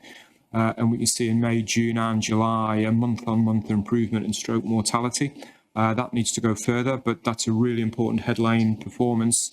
And as we know, there's a full action plan in response to the Royal College of Physicians peer review which is helping us to drive forward that set of stroke interventions. So that's the first comment I want to make. And secondly, just on mortuary, to mention that Joe and I have spent some time quite recently in the mortuary here at Royal Cornwall Hospital and at West Cornwall Hospital mortuary, and we were at West Cornwall I think a week or two ago, spending some time reviewing the facility and the services there. And I was really grateful for the team's support, being able to see the facilities we have, the services we have, and some improvement areas.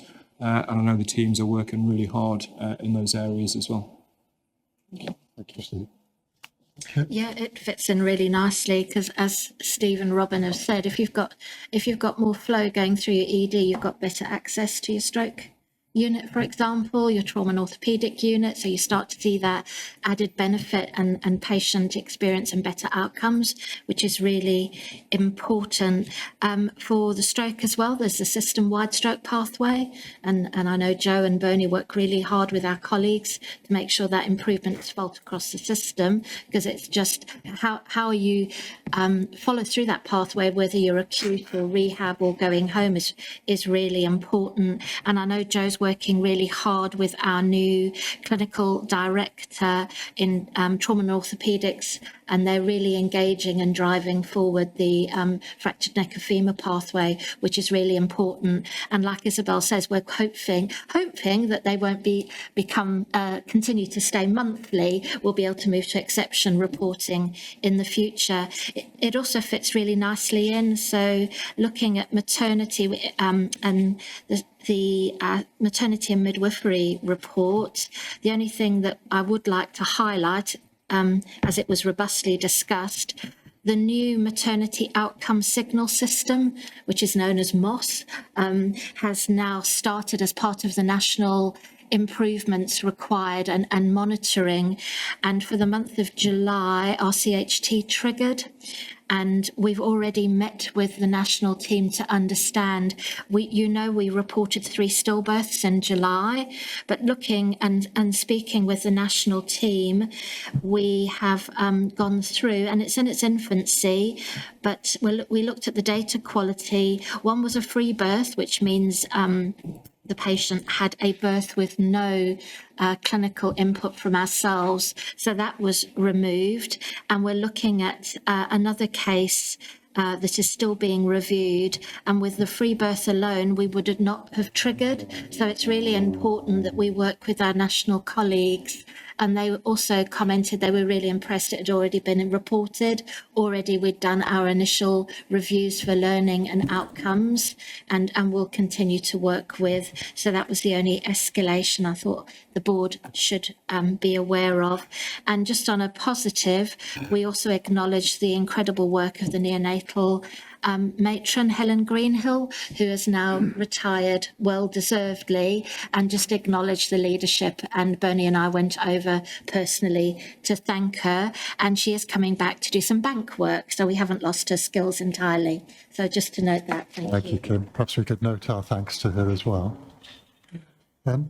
I just want to go back to Isabel, and then I'd like to summarise and move on, if that's okay. Yeah, I'm sorry, I'll be really, really quick, and apologies, I completely forgot to share the fact that every other month we meet with our partners in Cornwall Partnership Trust to look at common areas of work around quality and safety, and those include things like looking at our safeguarding services, the integrated falls plans, plans around pressure ulcers, management of pressure ulcers, and also looking at some quite difficult stuff around domestic homicide reviews as well.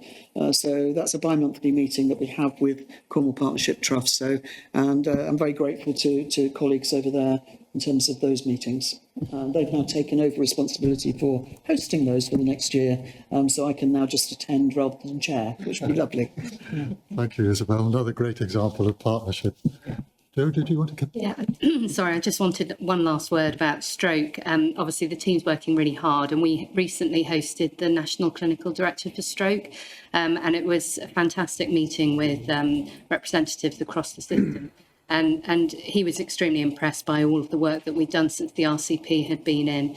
And the teams were so enthused by their action plans, but there's obviously still plenty more to achieve, and discussions regarding medical model and how that's improving door to thrombolysis, etc. So it was a really positive review. Thank you, Jo.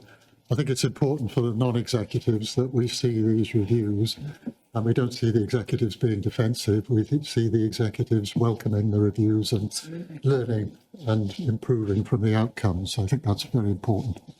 So could I ask you please to note the report from the July and August 2025 meetings of the Quality Assurance Committee on the maternity and neonatal safety monthly report, which we're required to have following the Ockenden review.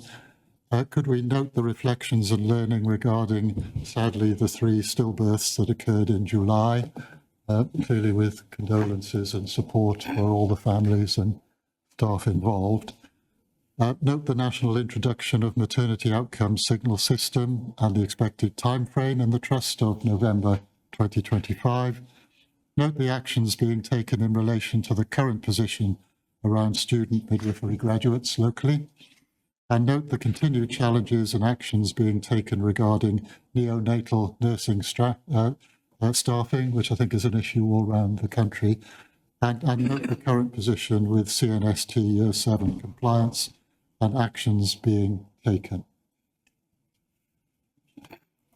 Board content? Thank you very much. Takes us on then to item 10.2, the winter plan, which we're required by NHS England to have, and which is set out in draft in the papers. Robin, could I ask you if there's anything you want to add? Just to note, colleagues, that the submission deadline for the winter plan is the 30th of September, and with our timings, our plan isn't concluded at this point in time. We gave it a good workout in Quality Assurance Committee. There are a number of actions still to conclude. For example, a testing exercise that happens next week, and that you've got in the pack the current updates against all the board assurance metrics, but they're not concluded for the reasons just described. And we're seeking approval for the Trust Board to delegate to the Quality Assurance Committee on the 23rd of September to undertake the final sign-off for our onward submission of the board assurance pack that needs to go via the ICB before the 30th of September. Board content? Thank you very much. So we'll do that, Robin. There's quite a long list of actions arising from the report. I won't read them all out, Lindsay, to save time, but could they all be recorded? The only approval is actually the delegated authority to Quality Assurance Committee, which Robin mentioned. We are due to be joined by Sarah Coulter, the Guardian of Safe Working Hours. Is she joining us physically or online? No, she's online and she's waiting to go. Okay, welcome, Sarah. It's very good to see you again. These are quarterly reports that we receive from the Guardian of Safe Working Hours. So thank you very much for the report and for all the work you do. I hope you can hear us okay. Could I just invite you to say anything to the board? Thank you. I think it's what speaks for itself this time. It's been a proactive support for us since I've been in post. The original problems with all of that seem to have improved. Can everyone hear me okay? You're breaking up a bit, but we can just about make you out, I think. If you could speak slowly, that might help. Yeah. I don't have much to report. It's quite a very quiet quarter for me. The only thing I did want to highlight, just to keep on everyone's radar, is that we're still searching for rest facilities in Trelawney. We have the tower rooms now, but we still don't have anything in Trelawney. We've really struggled to find any rooms. But other than that, it's, like I said, very quiet for me. Thank you, Sarah. You're always a model of brevity. I wish everyone who joined the board was the same as you. Are there any comments or questions for Sarah? I mean, there may not be, but I think that's because of the clarity of your report and the quality of the work you do, Sarah. Steve. Yeah, it's really helpful, Sarah. Just noting the issue you're raising there about rest facilities in Trelawney. I wonder whether we need to ask Brian and Robin, or a colleague that you might nominate, Robin, just to do some further work with Sarah to see what can be done to identify those rest facilities, to see if we're able to provide support in finding that location. Happy with that, Sarah? Other comments? Matt? Yeah, I know you say it's a bit quiet course, just looking at the elderly care without to nominate her. Is there something different in our elderly care? And just on Trelawney, are there appropriate rooms that they're in use, or are there no appropriate rooms, I suppose is my question. Can anyone respond to that question? Could we take that offline, perhaps, man? Okay. Yeah. I'd be keen to know that answer as well. And going back to the first one regarding the elderly care numbers, they are probably one of the biggest specialties in the trust, so they have many doctors, which is why none of the reports in isolation were concerning. It's just, I think, just reflects the number they have. Okay, thank you, Sarah. We'll be picking up the issues offline. Yeah, that's right. So, if there are no other comments, I hope we didn't keep you waiting too long, Sarah, and thank you again. Thank you. We receive and note the Q1 report from the Guardian of safe working hours. Board happy to do that? Yeah. Thank you. Well, thank you, Sarah. So that takes us on to item 12, Finance and Performance Committee, which I think is all that's standing between you and a break now, between the Finance and Performance Committee and the associated issues with the operating plan and the financial reports. So your opportunity for a break is now in your hands. Could I first of all invite Adrian Davis, who's the Chair of Finance and Performance, to introduce the item? Yeah, sure. Thank you, Chair. I'll be brief.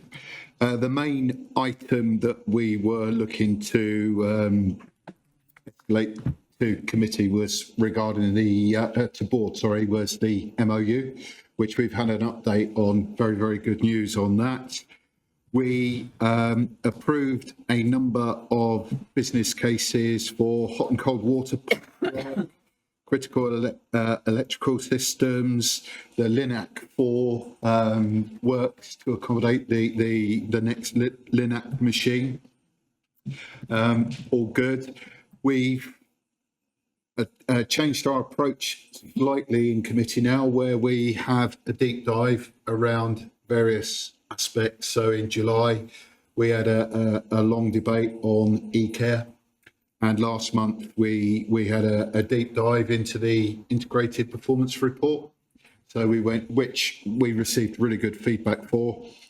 The only other thing I wanted to bring to board's attention, exec colleagues, one of Robin's direct reports requested that he could come along and observe the FPC committee, which we did. But I just really wanted to extend an invite to any other execs. If you've got a direct report or a member of your team who's got 3 hours to spare and wants to listen to me for 3 hours, then please bring them along. Other than that, the rest of the detail is in the finance reports that are to follow. Thank you, Chair. Thank you. Any comments or questions for Adrian?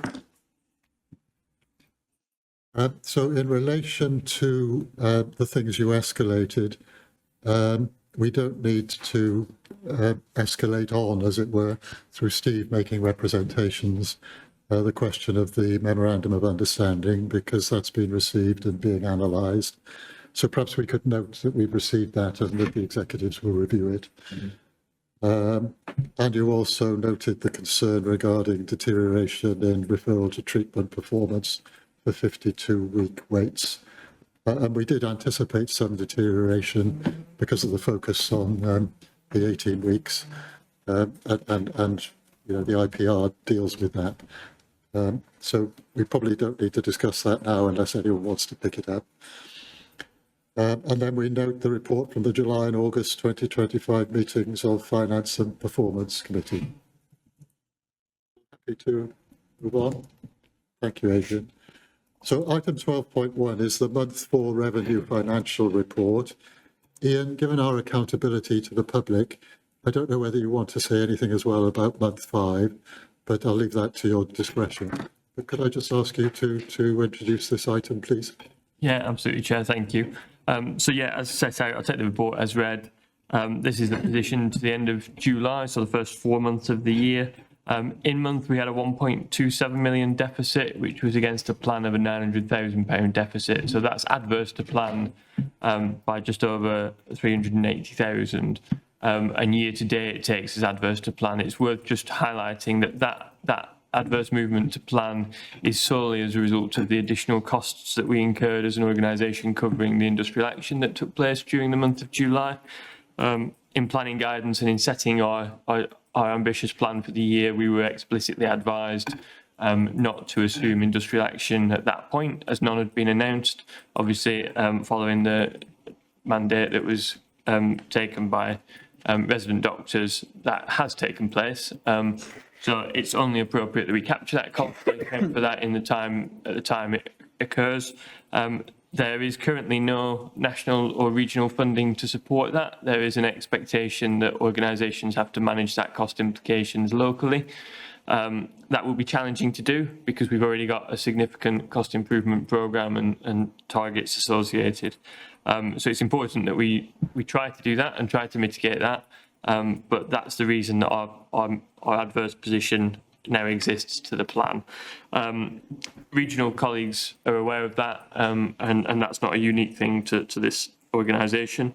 The other bit I'd pull out of the report is we know, and I've described it before, and you can see it really clearly in the graph on page 237 in the pack, the journey that we go on from deficit months to a break-even month in August, and then through into surplus deliveries from September through to March. So what's really important now is we focus on the end of the year. It might feel a long way away, but our level of assurance on what we can get, where we can get to, and our ability to deliver that increasingly challenging position month on month. So you'll see in the report we undertook our first full forecast. So that's where we estimate what we think our care groups and our cost improvement programmes will look like between now and the end of the year. That is flagging at this point a significant financial risk.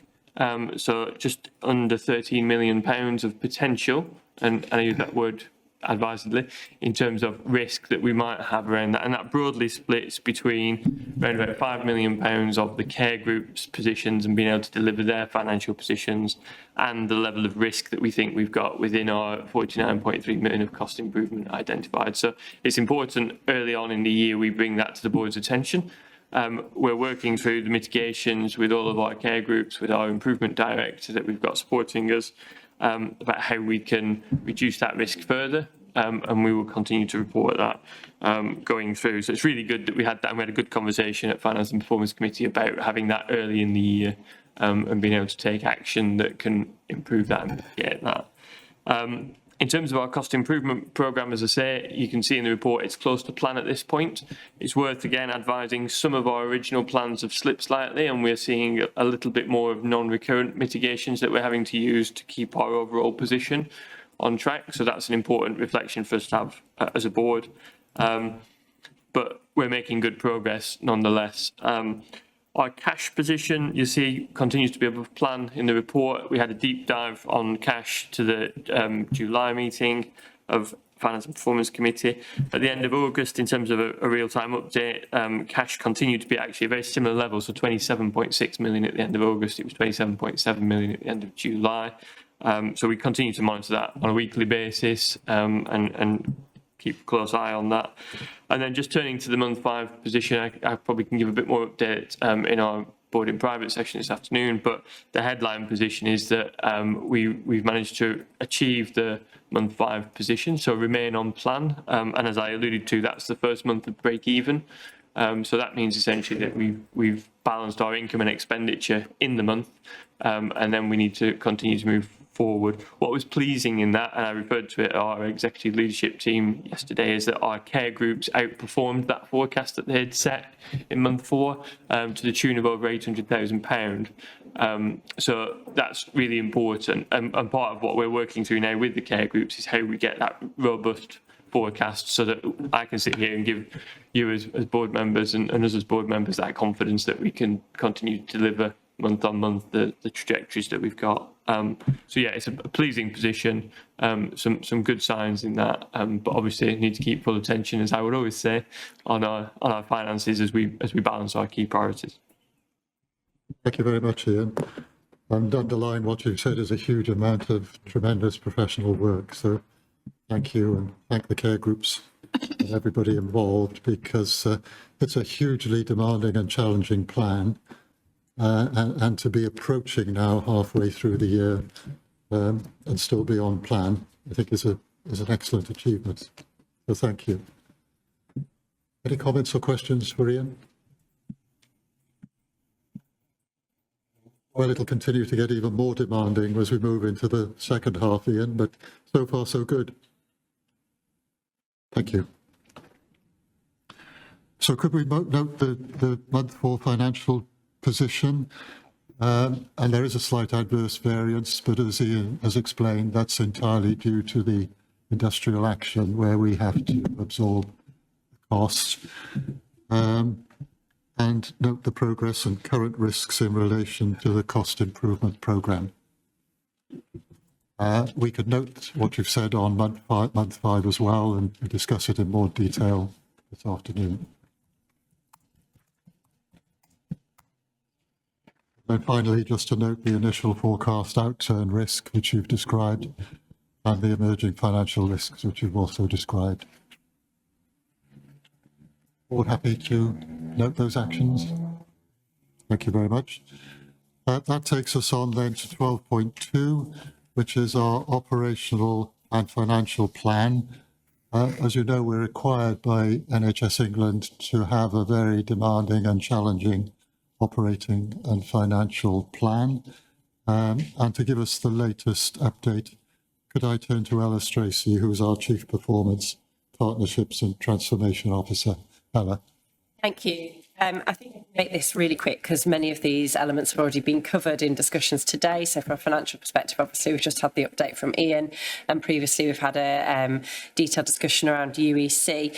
Probably just draw people's attention to the table in section 2 assessment, which nicely summarises where we are against the key metrics in our plan. And month by month, you can see through the RAG rating where it is we're making progress or hitting the green and amber status versus those areas that are red. The ambulance handovers had lots of scrutiny and discussion already. I think then, therefore, I'd just draw the attention to the workforce elements that we know do play in then to our underlying financial position.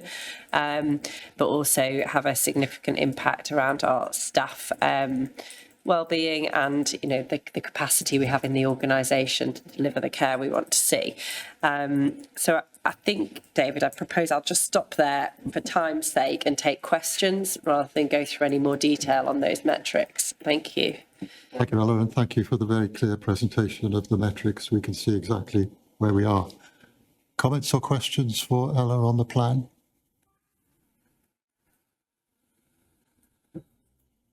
Well, I won't pause too long in that.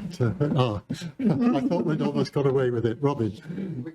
I think this year we're doing so much better to be talking about our plan in day-to-day life. So we have these metrics much clearly and much more clearly articulated to teams. We reference this plan in a weekly update to board colleagues, for instance, and I think that's why, Ella, your brief is so short, because of that day-to-day piece that's happening. And it's also worth seeing the trend, which is getting greener, although there are workforce issues. Yeah. Does anybody else waiting to come in? Isabel? Yeah, and I was just really going to build on what Robin just said and say how much I appreciate seeing those weekly figures, because as a non-exec, it keeps me connected with the organisation when we're not in executive roles, so we're not living it day to day. So I think that weekly update I'm finding very helpful, and that's no reflection on Ella's paper, because that's also very helpful. So, yeah. Just noting the risk that Ella's identified, and it's in the paper in terms of our whole-time equivalent workforce position. Clearly, that is going to be an increasing risk from a financial perspective going into the last half of the year. Ian, I know that we're being required to produce an H2 second half plan for the year, or all parts of the NHSR, and whether we need to more explicitly bring back to the board the actions, options and interventions that are possible to address that particular risk. I know that's got a huge amount of focus from an executive perspective, and it has oversight through our committees, but just with that risk, whether we need to consider reporting back to board the options and actions which are available to us in the last 6 months around that workforce position. Well, I think as long as it's in general rather than particular terms, then the public's got a right to know what we're planning. Yeah. So is the board happy to follow Steve's advice on that? Yeah. Good. Thank you very much then. So could we note the summary of the month 1 to 4 position against our operational and financial plan? And clearly we'll revisit it each quarter. And as Isabel says, to have this monthly escalated reporting is very helpful to the non-executives as well as to the whole board. Good, so it's 11:35 and time for a 10-minute break. Could we reconvene at 1:45, please, to complete our business? Thank you very much. And could I ask Richard Kramer, the chair, to introduce it, please, Richard? On 2 meetings on P&C before we go on to the annual quality report and board diversity plan. So the 3 things just to highlight is that we have had an update that the trust is undergoing a process to outsource its occupational health services following extensive efforts to retain a viable in-house service. And because we've discussed that previously.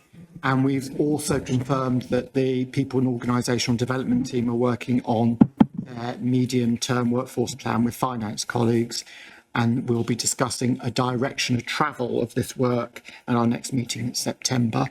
And the third area I just wanted to flag up, I think good practice around governance. At the last board meeting, we've talked about the importance of culture, and we decided to have a cultural task force that would look into this in more detail and report back to the board. And I think it's been a good example of governance in the sense that work is started and is progressing. And we had a strategic meeting of the People and Culture Committee to look on progress on that, and a real sense that really culture is for everyone and the need to engage on an individual, team and organisational basis on this issue. And it's good to see that it's being prioritised within the trust. So there were the 3 areas I wanted to highlight in the committee. Thank you very much, Richard. Are there any questions or comments for Richard? Alison. Yeah, I just wanted to elaborate a little bit more for colleagues watching around the occupational health, that just to stress that no decisions have been made at this moment in time around outsourcing or not outsourcing.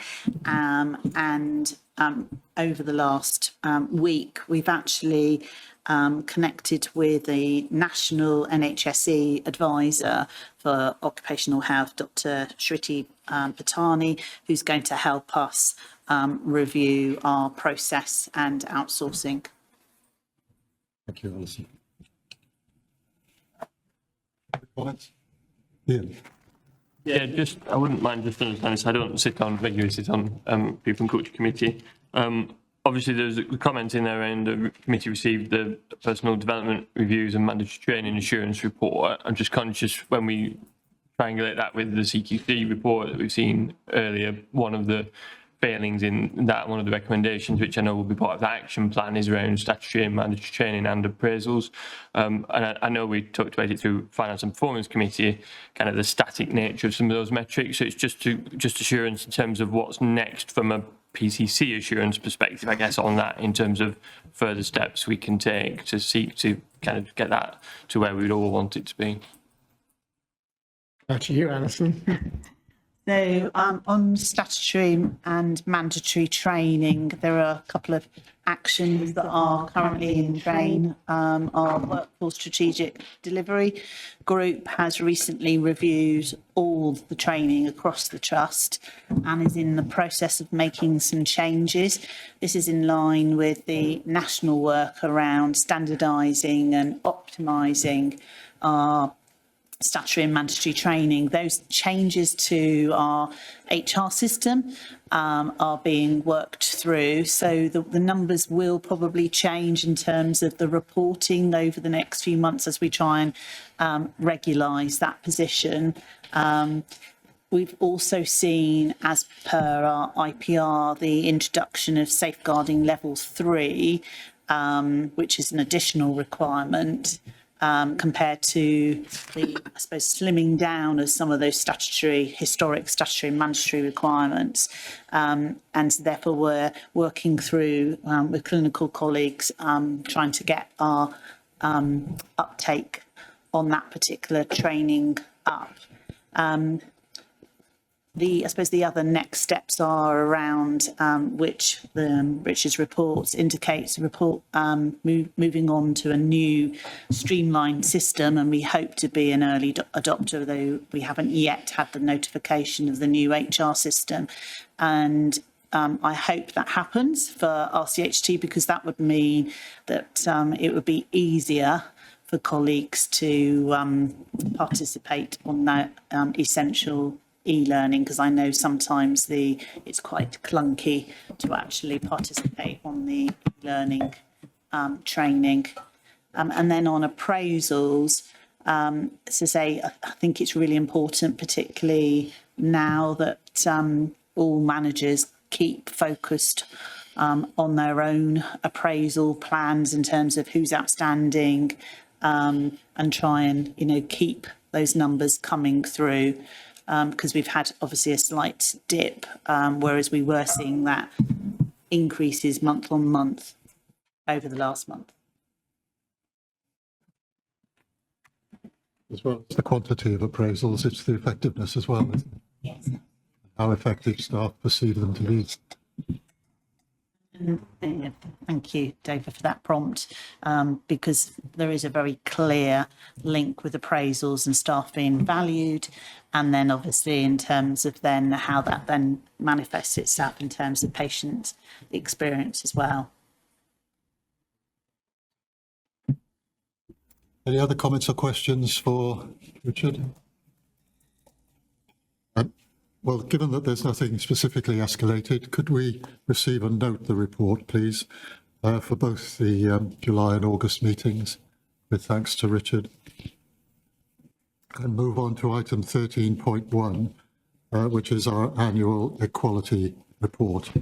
And I'll hand back to you, Alison. Thank you. I will take the report as read, but we'll try and bring out some of the key highlights. This is a very complex report because it actually puts together reports on our gender pay gap, our workforce disability equality standard, our workforce race equality standard, and our equality delivery standard. And it is a statutory requirement for us to report on this each year. So it reflects the data up until the end of March of this year. And this report really demonstrates to RCHT's ongoing commitment to embedding just, restorative and a learning culture. So if I start with a bit of good news and where we have made improvements. So we have made improvement on our mean average pay gap, and also our median pay gap also has gone in the right direction, i.e. the amounts have decreased. However, men are still more likely to hold senior roles in RCHT. And in fact, we've had a slightly worsening position of that. We've still got more work to do on our inclusive recruitment practices and embedding that in the trust. And I think what also this report makes clear is we still have 9% of staff not recording their ethnicity. And, you know, I think this report really illustrates why, you know, as much as we all love ESR, our HR system, it is really important to actually record your protected characteristics, because we don't then know how it's then impacting upon your experience as a staff member. And that becomes a gap and an unknown quantity in some of the conclusions that we draw. We can see, though, on disability, and that standard is new, that we do have still a problem in our senior staff not reporting their disability or long-term conditions as well. And so we really sort of encourage particularly our consultants to actually log on and address that through our system. In terms of shortlisting and recruitment practices, we can see that our disabled staff are more likely to be appointed from shortlisting. However, that is not the same for our staff from an ethnic minority background. If you are white, you're more likely to be shortlisted 2.5 more times than if you come from an ethnic minority background. So again, that sort of crosses back to the point I made earlier on around the need to do more on inclusive recruitment training and embedding of those practices. We've done a lot this year in terms of trialling text and speech applications. It's really great to see some of the technology coming in to support our staff. And we've also maintained a lot of our accreditations, such as Disability Confident, the Armed Forces Covenant, menopause, and there is a whole host of accreditations that we hold dearly as a trust and maintain those standards. And lastly, the point that I'd like to make, I'd also like to recognise the work done this year and last year by our Filipino colleagues who have developed and now have embedded a cultural appreciation month. Thank you. Thank you very much, Alison. Richard. Yeah, we also discussed the importance of locating this report with some wider initiatives across the trust. So notably, there's the priorities of the Chief Executive and Chair around support to ethnic minority staff and sexual safety. We need to locate this in terms of Freedom to Speak Out and staff survey, where people can feel they can speak up and raise their concerns. It needs to fit alongside the work of the Culture Task Force, so EDI is very much central to that. And with all these areas, there needs to be a strong communications plan to connect all these different elements together. So there were the other issues coming out from that report.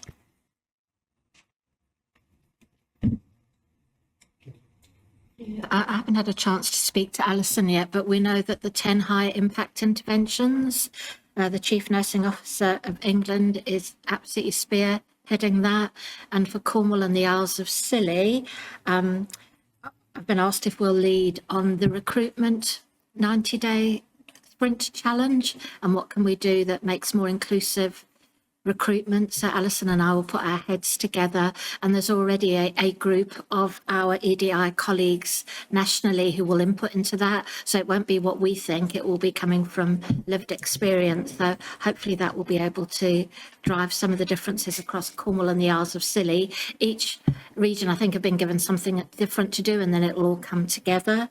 I suppose I'm really concerned nationally that especially in health and social care by the age of 30, a woman in health and social care will be 25% off in the pay gap compared to her male colleagues, and that also, one of that is about development. So I applaud what we're absolutely trying to do, but we recognise there's a lot a long way to go. And I think that shows up in when because of some of the issues in what we call in that development, are they then applying for promotion, or are they not, because of whether it be flexibility and other issues? Are they getting stuck at a ceiling? So really look forward, and anything I can do to help work on that, really glad to. Thank you, Kim. I think there's some really great ideas there that we, as you say, we can bed into our plan for our high impact actions. Adam next, and then Uzma. Adam. Thank you. This is obviously really important, so thank you for the report and the work behind it. There's just a question about the action plan, which I can see, I think is on page 277 and 278 in our pack. And it feels like we've had a number of different reports around this kind of area that have come to board. And I know that's a national requirement and expectation, but have we got an integrated overarching plan of everything we're doing around this that joins all that together? Yes, in short, we do have one plan that brings it all together, although, as you're aware of, we do have those separate reporting requirements through the different standards to report. So we have to kind of extract things back out because of those national reporting requirements as well. Okay, thank you.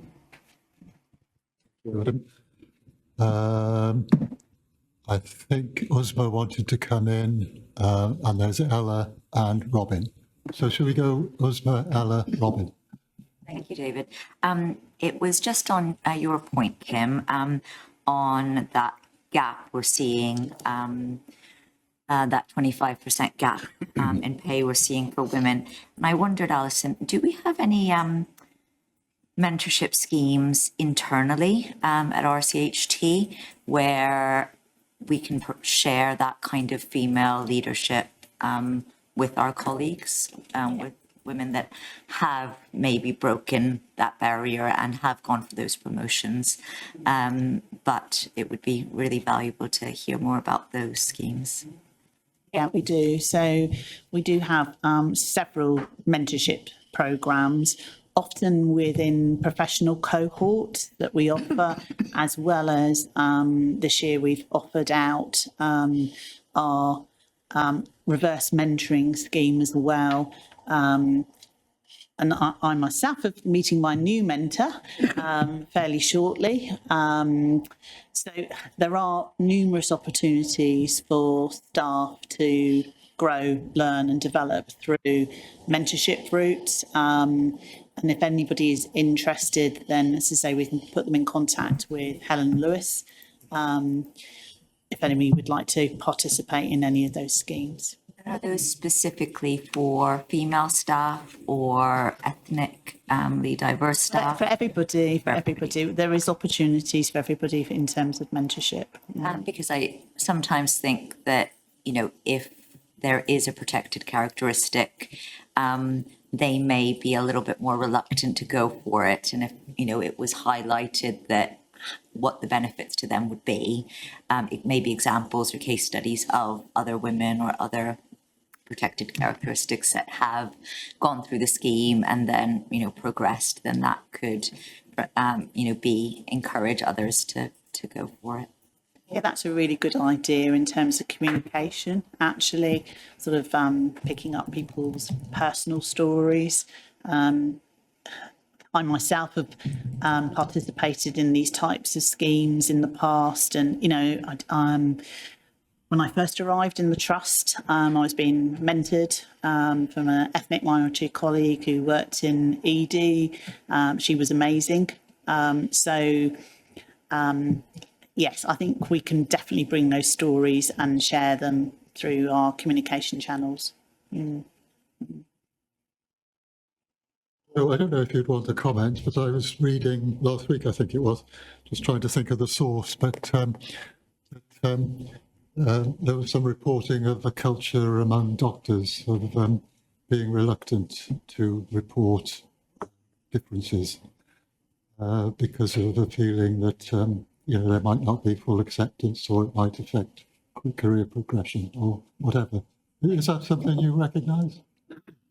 Yes, and I think it's probably been recognised more in particular areas in medicine. And I'm sitting here thinking about the mentorship scheme that Alison has just mentioned. It isn't something that we currently offer to medics. They have a slightly different system in as much as they have appraisers and supervisors. But I think a mentorship, particularly for new senior consultants who are arriving in an organisation, it would be really useful. There has always been a slight reluctance amongst medics about reporting because people are concerned that it may affect their careers, etc. But as the majority of medical students are female, and the doctors of the future will continue having more female than male doctors coming through, but of course a lot of them then want to work flexibly. So there's lots of challenges in there for doctors. Yeah. Thanks, Jo. Sorry, I just wanted to bring you in then because it was topical. But could we go to Ella and then Robin, please? Yeah, my point was around, so on the gender pay gap, the ethnicity and the disability, whether we can present the data in the same way. So for the gender one, we have a bit more detail, which is helpful in terms of the movement, whereas on ethnicity, we don't actually say what the gap is in the paper. So it's I think that would be helpful for consistency. And I just wanted to pull out as well on the gender pay gap, we say, kind of note as it being a good thing. We're back to pre-pandemic figures. Okay, it's better that we've gone in that direction, but that actually means in 5 years we've made no progress on that. So I think we just need to be careful around, not presenting a positive there when actually it's the stagnation at best. And I think with regards to things like mentoring, they can be really, really powerful. I do think they need to be specific and kind of really overtly targeting a specific group to be most effective. So whether we do a bit of work, Alison, around, where are our most challenged areas that we want to make the progress, and then targeting our actions to those areas to link up. Because the general stuff is fab, but it's also, I think, when people know it's targeted and for them, they're more likely to take it up. About having the right, appropriate, supportive OD interventions in place. And I agree with you, we increasingly do a lot of work around triangulating our data, but looking at those teams that need more support. Okay. I think Robin's actual hand was up just before Alan's virtual one. So we go to Robin first and then Alan. It's a really thought-provoking report, actually, and a really important one that we worked through. The two big things that I worked through in my mind as I was reading it is, one, how can we do more to make people feel comfortable to disclose their information onto our electronic staff record? Is it that it's difficult to do the transaction that puts people off, or do people not feel comfortable? And is that an underlying thing for us that we need to work through? And I kind of then triangulated, when we talk freedom to speak up, we often talk about the number of anonymous concerns that come through. And of course, a concern coming through is a concern coming through, that's fine. But we've spoken about how do we make things less anonymous. And that just made me wonder if I might have joined up things that aren't real, but there's something around how can we encourage people, it's a good thing, take 2-3 minutes, go into electronic staff record and tell us those protected characteristics, because that helps us help you. The other piece, when I was reading the report, I was trying to map through in my own mind where did I think those areas were that are highlighted, the gender or the race gaps, etc. And it got me thinking that we might do well to use one of our executive development sessions, we call them EDTs, where we've got the wider corporate and care group teams together to actually get more of the information out on the table, to pose more questions of ourselves to see if we can zero in on where that might be. Because there are some examples where I think we've really landed it. And there will be some examples where we haven't, and there could be some opportunity there for some sort of cross-fertilisation of ideas. But then your point earlier about have we come forward in 5 years? In some areas, I think we have.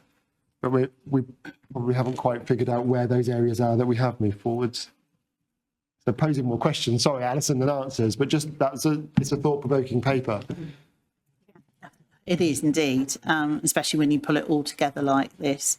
So encouraging staff to complete protected characteristics, a bit like, encouraging the patients to complete their demographics on, you know, when they enter ED for the first time, you know, why is it important? And we have done some communication on this, but I think, you know, I suppose any leader that's listening to this particular broadcast today to think about, actually, it is really important, because, as I say, we can't then draw accurate conclusions if we've got 10% of our data missing. We might actually make the wrong assumptions around staff experience. The bit around having a session with EDT, yeah, we've already got that lined up. We do plan on doing that session, as you've described, Robin, but there's so much more help the pod team need in terms of making the linkages and explaining the why this is really important to everybody. Thank you, Alison. I'll take one more comment from Aled, but just to give advance notice to Alison and Richard, if there is anything more you think you need from the board in this area, could I come back to you at the end just for you to tell us what you think we could add to help you? Aled.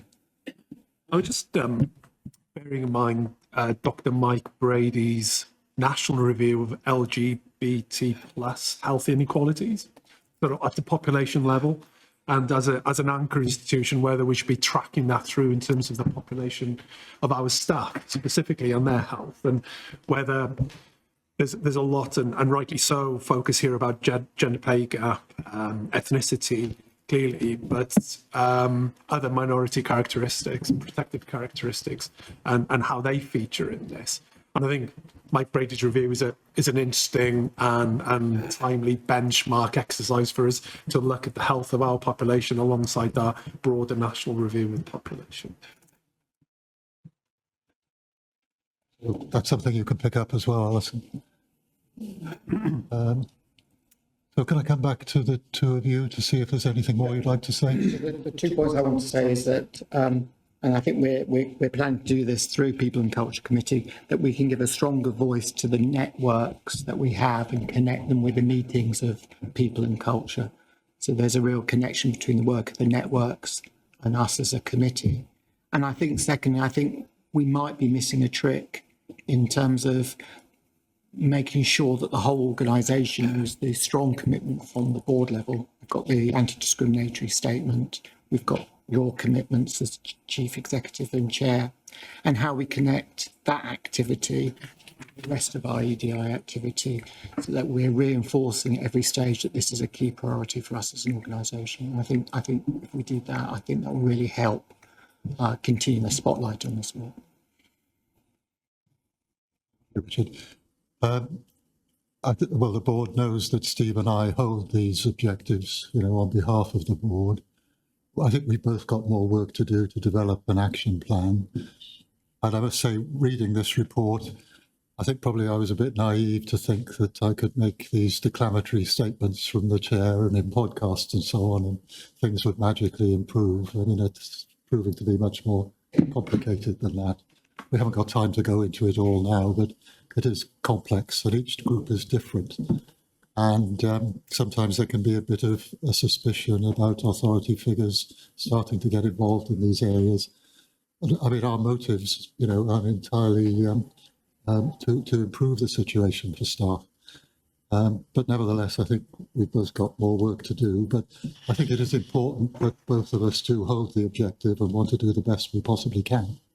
I'd absolutely agree with that, and I think the actions that David as chair and I as chief executive take, Richard individually, I think are really important. The actions that we collectively take as a board are really important. The actions that executive directors individually take in their portfolios are really important. I've had the fortune to take part in a reciprocal mentoring programme over the last 12 months, working closely with a junior member of staff with protected characteristics, and that's helped me have a different understanding. I can't have that experience, but I can have that different understanding of seeing things from a different person's perspective, and that's been really powerful to me. And I know there's been a couple of comments in the chat about why it's important that we have data, and we've had a bit of a discussion here. just a request to anybody from our organisation who might be watching. Data can be really powerful in driving the actions of the board. So the more people who give us their experience, their background, their context through our online reporting systems, through the staff survey and through the mechanisms, those things are a really important part of how we triangulate whether we're making a difference or whether we're moving quickly enough. So please feel safe to share your information. It is incredibly useful, and we see that coming out in some of the reports that we've had today. I just can't emphasise enough that nobody is at detriment for speaking up and speaking out. And I know not everyone believes that to be the case, but from my point of view and Steve's, it absolutely is the case. We capture the chat, don't we, Lindsay? So that can all be fed back as well. I won't read it all out if that's all right, but it's there and Alison will be able to take account of it. Thank you for a rich discussion on that, which I hope added value and helped Richard and Alison. And what we have to do, having discussed the report, is to approve the annual equality report and action plan. And I'm sure in the minutes we'll capture some of the points that have been raised by board members. Is that acceptable to the board? Thank you very much.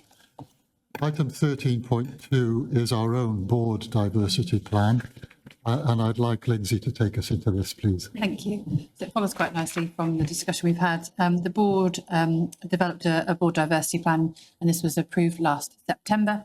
And we have a requirement to have a board diversity plan as set out by the NHS People Plan. The board diversity plan deliberately focuses on improving diversity across the board, and our diversity within boards of directors enables better governance and helps bring different perspectives and experiences and ways of thinking to help decisions across the board. It's widely held that more equal and diverse leadership and board appointments means that leadership is more reflective and sensitive of the communities it serves. So we had a board action plan that was approved September last year. There were 9 actions in total, 5 actions as well as 4 actions that were transferred from the 23-24 plan. 3 of the current actions in those 9 are complete, with 1 action being proposed as complete and the remaining 5 being asked to be transferred over to the next plan. Those 5 are in train, so they're looking at EDI, board level training, the reciprocal mentoring programme. Noting obviously we do have a mentoring programme, which we've talked about, a bespoke Oliver McGowan session, which we are due in October, and further consideration around how we report health inequalities and improving our links with our local communities.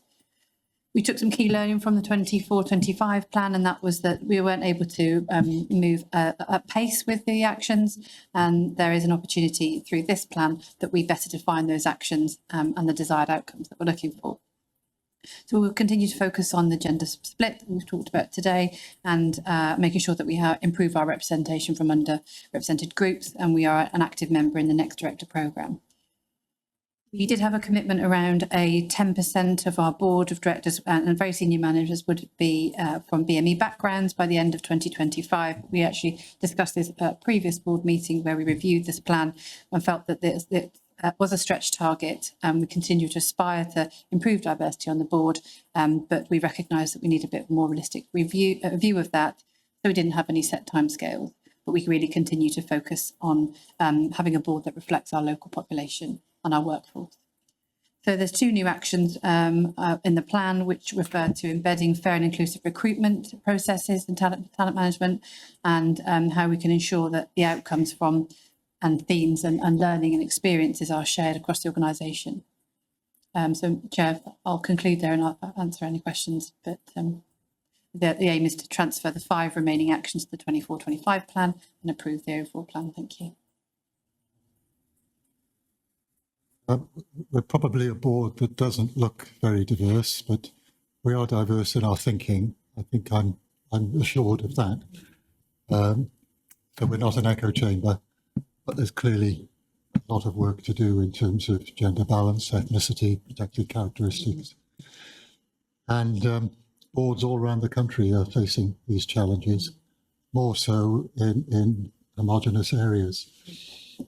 It may be through remuneration, but maybe we could have a deeper discussion around this, because we don't have a nominations committee as such. But I think we do need to have a smaller forum where we can discuss these issues with more time and space. Ian. Yeah, really welcome this report. Thank you, Lindsay, for the way you talked through it as well. I think my reflection on it was that we're carrying forward more than half of our actions from one to the other, and 2 of those actions we carried forward from the previous financial year as well, or from the previous financial year plan. So I think there is just something for me, and you've started to allude to it there. I can see there's really good updates in the paper about what we've got planned for them, but I don't feel the level of assurance that we're going to deliver against all of them, and our track record suggests that we're not. So I think I'd just challenge us to have, I don't know when it's next coming back to board, but I think an update back at board in terms of the more specifics around how confident they are and that they're programmed in would be helpful, just to make sure we don't get to this point next year and carry forward another 4 or 5 of them. And certainly I'll take that away to see if I can accelerate it. Any other points? Okay, so thank you for that discussion, and I'm going to go away with Lindsay and Steve as well and give that some more reflection as to where and how we can discuss and improve our diversity as a board, and look and feel and represent the communities that we serve. So we need to agree to transfer those 5 remaining actions. I think we should follow up on what you've said, Ian, and say, and also reduce those actions so that we clear them, as it were, and on that basis approve the 25-26 board diversity plan with perhaps renewed energy and commitment around it. Thank you for that. Item 14 is the Audit and Risk Assurance Committee report. Can I turn please to Adam Broom, the chair of ARAC? Thank you. So I'll talk everyone through briefly in a second the last 2 Audit and Risk Assurance Committee meetings, and then Lindsay can talk us through the Board Assurance Framework. So we've had 2 Audit and Risk Assurance Committees that I need to update you on, an extraordinary one in June and a normal one, for want of a better term, in July. The extraordinary one, to emphasise, is extraordinary in the sense it was very specifically focused on feedback from our internal auditors, feedback from our external auditors on our performance for 24-25 financial year, and it was for us to consider the quality account report for 24-25 financial year as well. And we had to do that by the end of June as a statutory requirement. So it is an extraordinary meeting, but we have one every year in June. So it's kind of normal as well. So the outcome from that meeting from the internal auditors was they gave us a satisfactory assurance assessment for 24-25 financial year. And that's the same assessment they gave us for the previous financial year. And their feedback was effectively that was a pretty good performance in the context of the challenges we faced and the challenges the region and nationally the NHS faced. From the external auditors, they gave us a view of our accounts that effectively they were unqualified. And that's a positive thing to remind everybody, in the sense that that means our assessment of our financial position for 24-25, the auditors agreed with effectively. So we slightly underspent for 24-25 financial year. The auditors agreed with that and concluded a true and fair view. Our accounts provided a true and fair view of our financial position. And that was a significant achievement from a financial perspective to achieve that financial position. The external auditors, from a value for money point of view, actually gave us an assessment of significant weakness. And that was specifically linked to the challenges we're facing for this financial year and into the medium term around the scale of savings we have to make as an organisation. So we're very aware of that. We had the same assessment from the external auditors the year before. And I've just talked through, we achieved the financial position the financial budget for 24-25 financial year. The external auditors were complimentary about lots of things we're doing, but they still concluded that we have a significant weakness around value for money. We are doing a lot to address that. Colleagues around the board table are aware of all the things that we're doing. Ian has given us an update on how we're doing on the 25-26 financial year. In terms of the July Audit Committee, a couple of things to bring to the attention of board. We recommended the board approve the modern slavery statement, which we've already done in this meeting.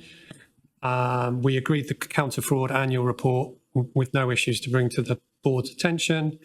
And the one other issue to highlight is on page 306 out of 548 in our pack, was we received limited assurance around freedom of information and achieving our freedom of information standards.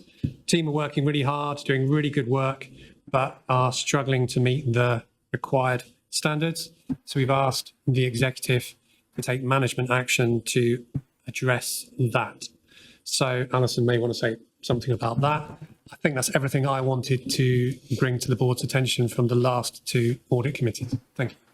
Thank you very much, Adam. For those members of the public who are gluttons for punishment, we do have our annual public meeting coming up, don't we? Yes. Can you remember the date? The Thursday, the 18th of September. On the 18th of September, which is a public meeting for everyone to join.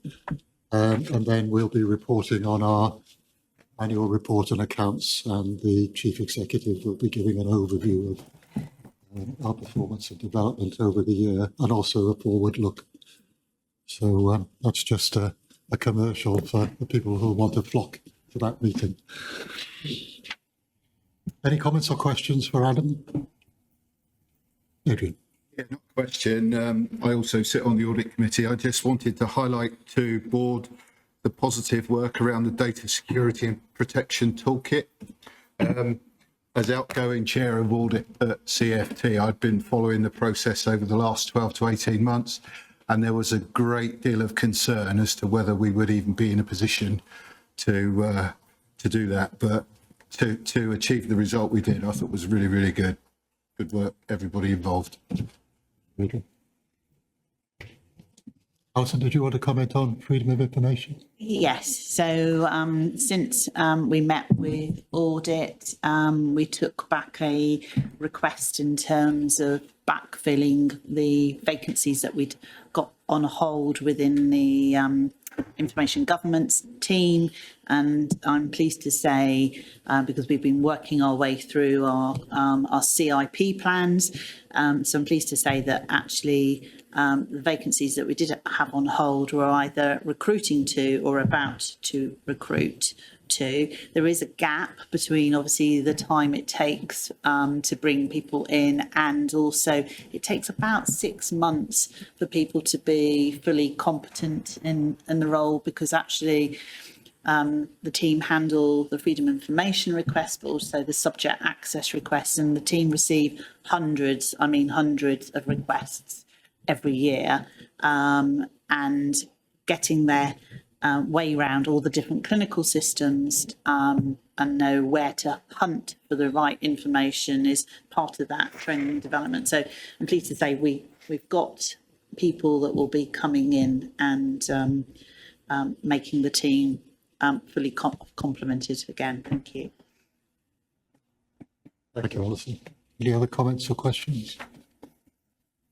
Could I just take this opportunity to thank Ian and his team for a good, clean set of accounts, and our auditors and ARAC for all the hard work that's gone into preparing and reviewing those documents. And we'll say more at the annual public meeting. Thank you, Ian. You always say that, but there's got to be a leader. So could we note the report from the June extraordinary and the July 2025 meetings of the Audit and Risk Assurance Committee, please? Thank you very much. And also we can note the update from Alison around freedom of information.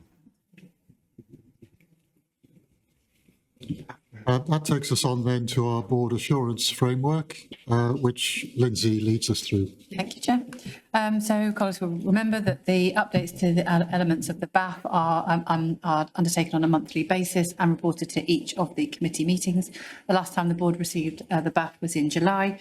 The report is self-explanatory with a really detailed narrative of the changes that are being undertaken. So I won't go into the detail, but just to raise a few matters for the board's attention is under BAF 1, which is around quality of care. It reflects that a review has been undertaken around UEC and obviously the work that we're undertaking and the improvements around our MRAP, that's our medical rapid assessment and triage service, and obviously that has resulted in our highest risk score relating to ED crowding to be reduced on our corporate risk register.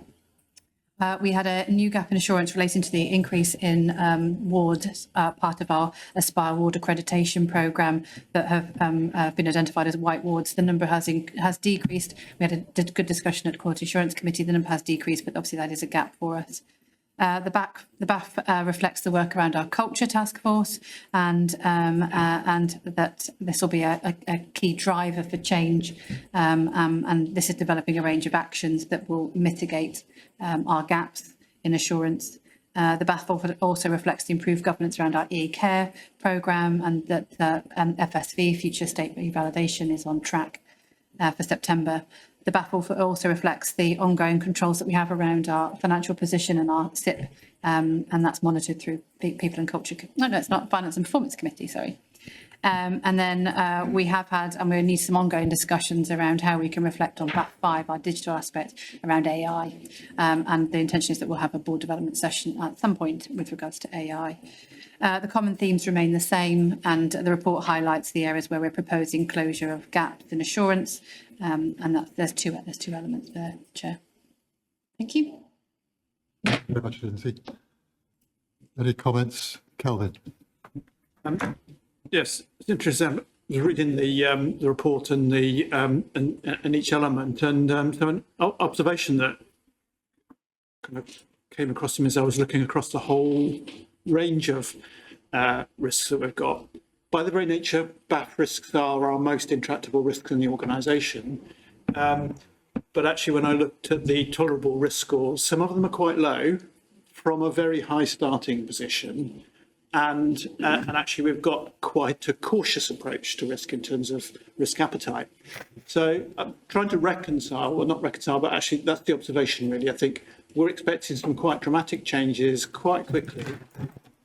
But by its nature, we're not willing to make big changes to do that. So I think that's maybe something we could pick up in our next review theme is what's the realism in terms of managing a complex risk down to an appropriate level in a sensible time frame.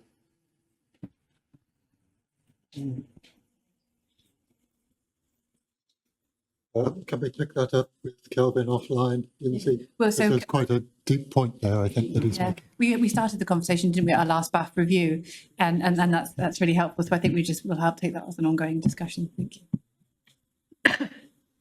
Adam? Thank you. A couple of observations, possibly because I've had a holiday. The BAF, it just feels a bit weird that we've talked about two really significant issues today and they're not mentioned in the summary specifically, and it would feel more robust if we could pick them up. I have every confidence they're in the attached detailed breakdown of each of the 6 risk areas, those 2 areas being Women's and Children's Hospital and e-care, where we have now identified a check and challenge NED, and I'm one of them, but they feel like they're so important and so significant that we should have a specific section and have that discipline in the summary that we cover those 2 items. And I touched on that with Lindsay before the meeting today. And then the other one was just in a similar vein, I suppose. I absolutely get the pressures we're under at this meeting to get through everything. And it's the corporate risk register, which we've got in our pack, and I'm sure everyone's read it, in section C, matters of report, corporate risk register. But it's just how we make sure we have an appropriate discussion at board on occasion around the issues on the corporate risk register. Don't necessarily need to answer it now.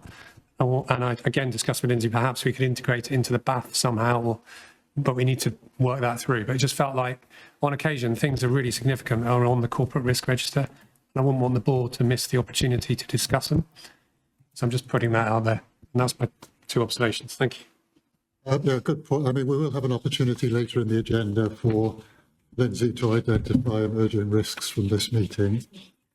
On other boards that I've chaired, well, we have to rely because of pressure on business from assurance from the Audit and Risk Assurance Committee. At least once a year, we would escalate the corporate risk register up for discussion, so that at least once a year, perhaps it should be more often, the board has an opportunity to have its own consideration of its corporate risk register alongside the advice from the executive and the advice from Audit and Risk Assurance Committee. And in that context, of course, it's very important for boards to interrogate the mitigation of the risks and the extent to which we think the mitigation is robust enough to reduce the risk and maintain it. So perhaps that's again is something we could think about offline. Subject to all of that, are there any other comments or questions on the BAF? Ian? Just one very quick one. I don't think we should let the meeting go without referencing the improvement in our ED overcrowding risk 9048 and that reduction from 25 down to 20, and particularly to Mark Jadab and his team within the ED department for having a metric that is a metric-based review of it. It's not a subjective view, and I think that's been a high risk for us as a board for a number of months, and we've talked about it through the meeting. But I think we should kind of formally record the significance of reducing that down to a 20 risk and the work from colleagues to get to that point. Pointed that out here. Very happy to do that. To just finish that point Ian's made, on our daily dashboard we added the metric. So you can see it every day where we are against that metric for the ED crowding risk and the trigger.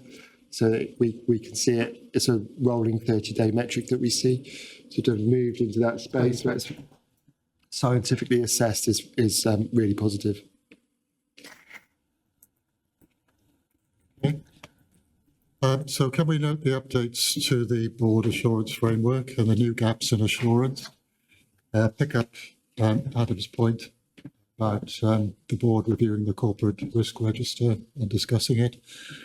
Note the improvement in the risk profile of urgent and emergency care from 25, which basically means it's crystallized, to 20. There's some closure of gaps which Lindsay described and closure of actions which she described. I won't read them all out if that's all right, because they can be captured. And she summarised them anyway. And other than that, note the current position with our board assurance framework. Anything else, Lindsay? No, thank you, Chair. Thank you very much. Item 15 is remuneration and appointments committee assurance to board. By its nature, clearly in public, we can't say a huge amount about remuneration because of data protection, but you do have an assurance report, Isabel. I have, and I was about to say just what you've said, David, so thank you for that. Yes, no, due to the nature, obviously, of this committee, where we're dealing with the appointment of very senior managers, thinking about their conditions of service, making sure that we've got fit and proper people operating within our organisation. And I think sort of also then reviewing the overall composition and skill mix of the board. So we do that through that committee. We approve any Mars schemes through that committee as well. We look at succession planning, and then finally we look at executive appraisals and the setting of objectives for the coming year. So there's a lot that we do cover in that meeting, and all of which remains fairly confidential to those committee members. So the items that you see on the report that you have today just summarises some of those areas that have come up on the agenda already. And I won't go through those because they're pretty self-evident. But it's a lively conversation. I think the other thing to say is that we've now gone to quarterly meetings, which hopefully will avoid the need for too many extraordinary meetings, much as Adam obviously appreciated his extraordinary meeting. I'm trying to avoid those as best I can. So we will be meeting quarterly for a couple of hours each time to consider those items on the agenda. Thank you. Thank you, Chair. Thank you very much, Isabel. Any comments or questions, Andrew? It's a question. Sorry. It's a question that's looking forward, not looking back. The agenda pack came out yesterday for the meeting next Tuesday. Yes. And there were some papers that I was expecting to be in there that aren't in there. And I wondered whether that is going to be updated over the weekend. Can I refer to my colleague on my right, the company secretary? I suggest we pick this up outside of the meeting. Is that okay? Sorry? Can we pick this up outside of the meeting? Is that okay? Thanks. Thank you. I know they were published yesterday, but I haven't had a chance yet to see what there is and what there isn't. So yeah, we can certainly follow that up, Adrian. Make sure. Thank you. Thanks, Adrian, and thanks to your colleague Andrew as well. Yeah. You can tell we're getting towards the end of the meeting now. Item 16 is the integrated performance report.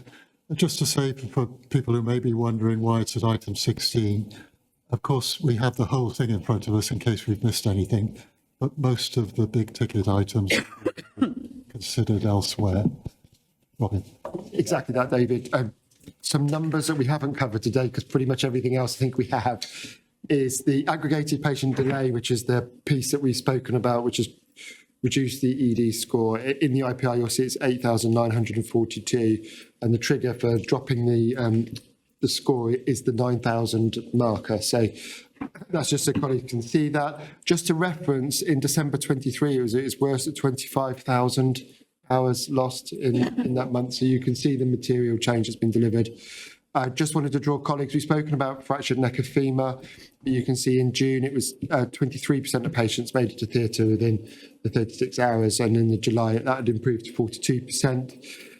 We did discuss in Quality Assurance Committee, but just to give the number here, the ED safety checklist had reduced to 74% compliance. And that was a concern. And we took some actions as a result. The stroke direct admission at 53%. We've talked about stroke, but that's just the hard number for people to see. And we don't discuss it often because it's doing so well, but we didn't want to miss our cancer performance of 28-day access is at 81.3%, which is above the 80% target. The 31-day standard, we're at 93.5%, so just below the 96% target. And our 62-day performance is 84.3%, just below the 85% target. And Richard, you asked about readmissions, and to save you looking up, it's 7.99%, which is within range at the moment, so not flagging from a concern perspective. So from the operational numbers, our colleagues, those are the bits we haven't covered today. And I don't know if Kim, Joe or Alison needed to highlight anything else. Just one thing that we did discuss in QAC, you'll notice that duty of candour was only 71% compliant, which is a vast improvement. I did speak, and so did Bernie, at Quality Assurance Committee. There are 4 steps in this process, so we absolutely know that everyone gets the initial verbal step. Then the written, we've got a short task and finish group to have a look at what we can do to aid in the next 2 steps, which is often the investigation and learning, and then further record keeping. And we do recognise that some of these more complex cases span more than one organisation, but we're committed to keep that under review and get to as close to the 100% compliance as we can. Any other questions? Alison. Just hasn't come up yet today. Our turnover still remains low at 8% for the trust as a whole, which obviously from a retention perspective is a good thing. Negatively, our pulse survey is showing a decline, is recommending the trust as a place to work. We will be spending some time thinking about our culture this afternoon. And I hope as a result of us spending more time on that will help us improve that particular metric, but also encourage the staff to complete the staff survey. We're on the countdown now until it will soon be October. We'll be launching our staff survey, and you're going to hear me as a broken stuck record, I'm afraid, about it's really important that everybody fills in their staff survey. Thank you. Thank you, Alison. Isabel. Just sort of one quick thing I did want to put on record, thanks to all the effort that's been going in to reduce down those numbers of delayed patients, because I think Steve will appreciate that for the last 2.5 years, I think I've raised it at just about every possible meeting that, you know, it's great doing all the work at the front door, but what are we doing about the back door? And actually we're seeing those figures improve drastically through a lot of effort. So, you know, just wanted to say thank you to whoever is working in that sphere. So again, Robin, you know, some considerable progress on the integrated performance report. With the improvements in fractured neck of femur, that should make a big difference to mortality and disability arising from broken hips.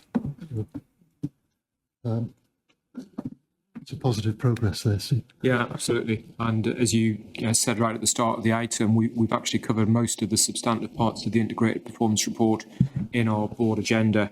So I think that's been a useful approach. So on that basis, is the board content to note the integrated performance report as a further major piece of assurance for us across the board of our activity? Thank you. Now we transform ourselves into the corporate trustee for the Charitable Funds Committee Assurance Report, which is very ably chaired for us by Richard. Right, thank you very much, Chair. So just say we had a very positive meeting. I think we are making real progress on some big ticket items, and whilst there's always more work to be done, I think we should be proud of our progress. So we're progressing with the purchase of a property for the family appeal. We've funded 3 care groups through our Elevate programme. We've considered a proposal for the development of a therapy garden. We've reviewed our strategy to date and structures moving forward.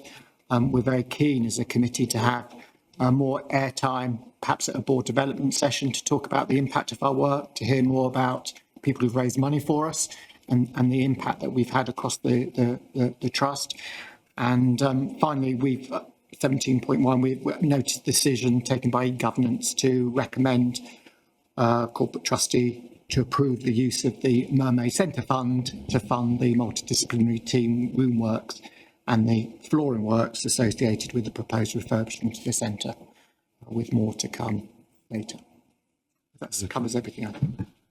There was an action on me which didn't require escalation to the board, but just to report for information that sometimes when, and we're incredibly grateful for all the philanthropic support we receive, but sometimes there can be a gap between philanthropic support and the construction works necessary to bring the object of the gift into reality.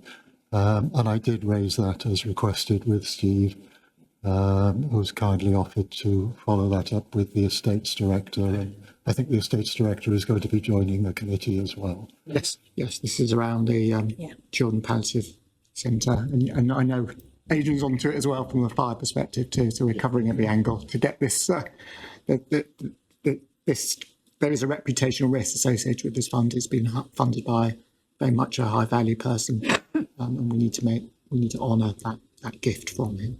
I think we want to, if I can, directly address that, as you just said, but also ensure that going forward we can have as rapid a process as possible for anybody else who might wish to make a charitable donation, so that we can then enable the impact of that to be translated into improved environments for patients, visitors and staff. Thank you.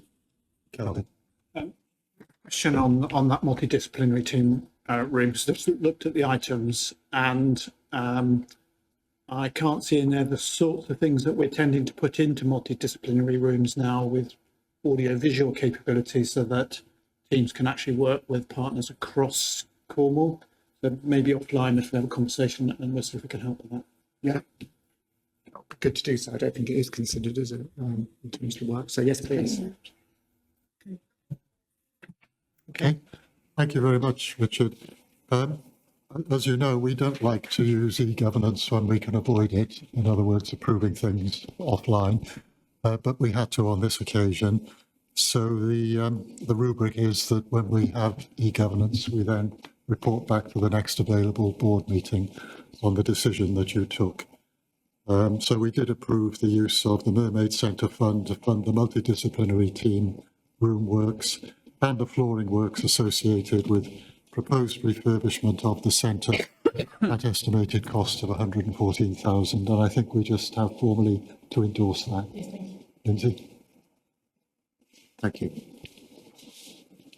Happy to move on. Note that report. We've then got a schedule of board and committee dates for 2026-27 for approval. I hope they're convenient for members with plenty of advance notice. Is there anything you would want to say about this? No, Chair, just to say that as per our standing orders, we're required to sign this off by every year by September. That's the reason why it's coming today. We have engaged with our colleagues across the system because we do have dual roles, so we endeavour to ensure that we avoid all conflicts. So it's just for approval. Thank you, Chair. Assuming it's complicated by the new cluster arrangements. It will be, yes. There's one item before we move on to section C, which is for report. There's one item, item 20, the Health Inequalities Update Report, which Richard has made some comments on. So I've suggested that we unstar that item in order to enable you to make your points, Richard. Yeah, thank you very much indeed. Yeah, this is around health inequalities, and I wanted to unstar it given the importance. So, you know, we've got a number of roles in terms of tackling health inequalities as a part of the system partner, as an anchor institution, but also as a trust. And there's lots that we should be proud of, and some of that is in the report, some isn't, including when I first joined visiting the hub, as Kim knows, the support for children and adults with complex needs, our specialist learning disability services, the support to hard to hearing patients, our outreach work to Gypsy, Roma traveller communities, strengthening our cancer services with certain communities and so on. And so I understand that we have to prioritise care, and I know our health inequalities work will continue, and I fully get the constraints on resources. I just wanted to understand what we mean when he says there won't be a dedicated health inequalities programme, and what areas will we no longer be doing, and can I have some assurance that we'll continue to work with voluntary and community partners and very much be part of any system discussions on health inequalities. Richard, I'll bring Jo in. Ella would want to comment, and then any other executive comment, because these are important points. Although it's become more of a system issue, we've still got that responsibility. Thank you. Mary obviously wrote this paper, and I think probably there's the reassurance that there's two focuses here. There's the focus of what we have been doing and what we're championing here at the moment, and obviously how we can link in with the system and the opportunities there with the integrated neighbourhood teams.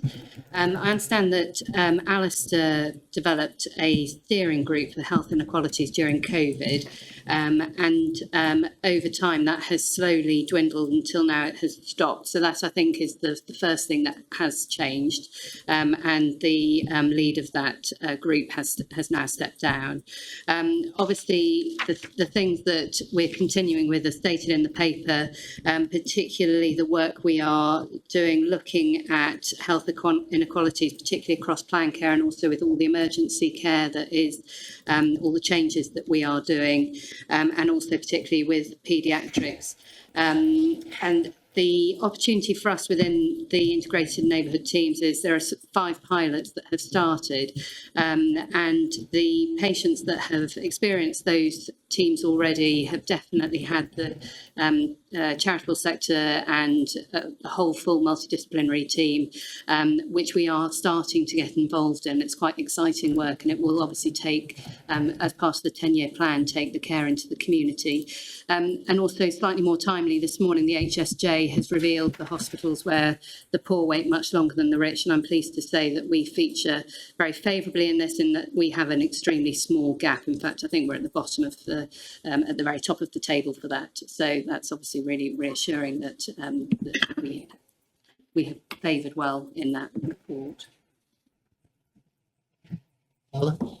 Yeah, so I think agree. The work Alistair started during COVID, some of that has a legacy. I think whilst that group doesn't exist in terms of its flow through into our strategy. So I just wanted to give some assurance in terms of the engagement we're now doing on our strategy refresh, particularly particularly with the work we're doing with INTs engagement. We've had a theme come through around health inequalities, and we're being clear where it's our role to support what they're trying to achieve on those.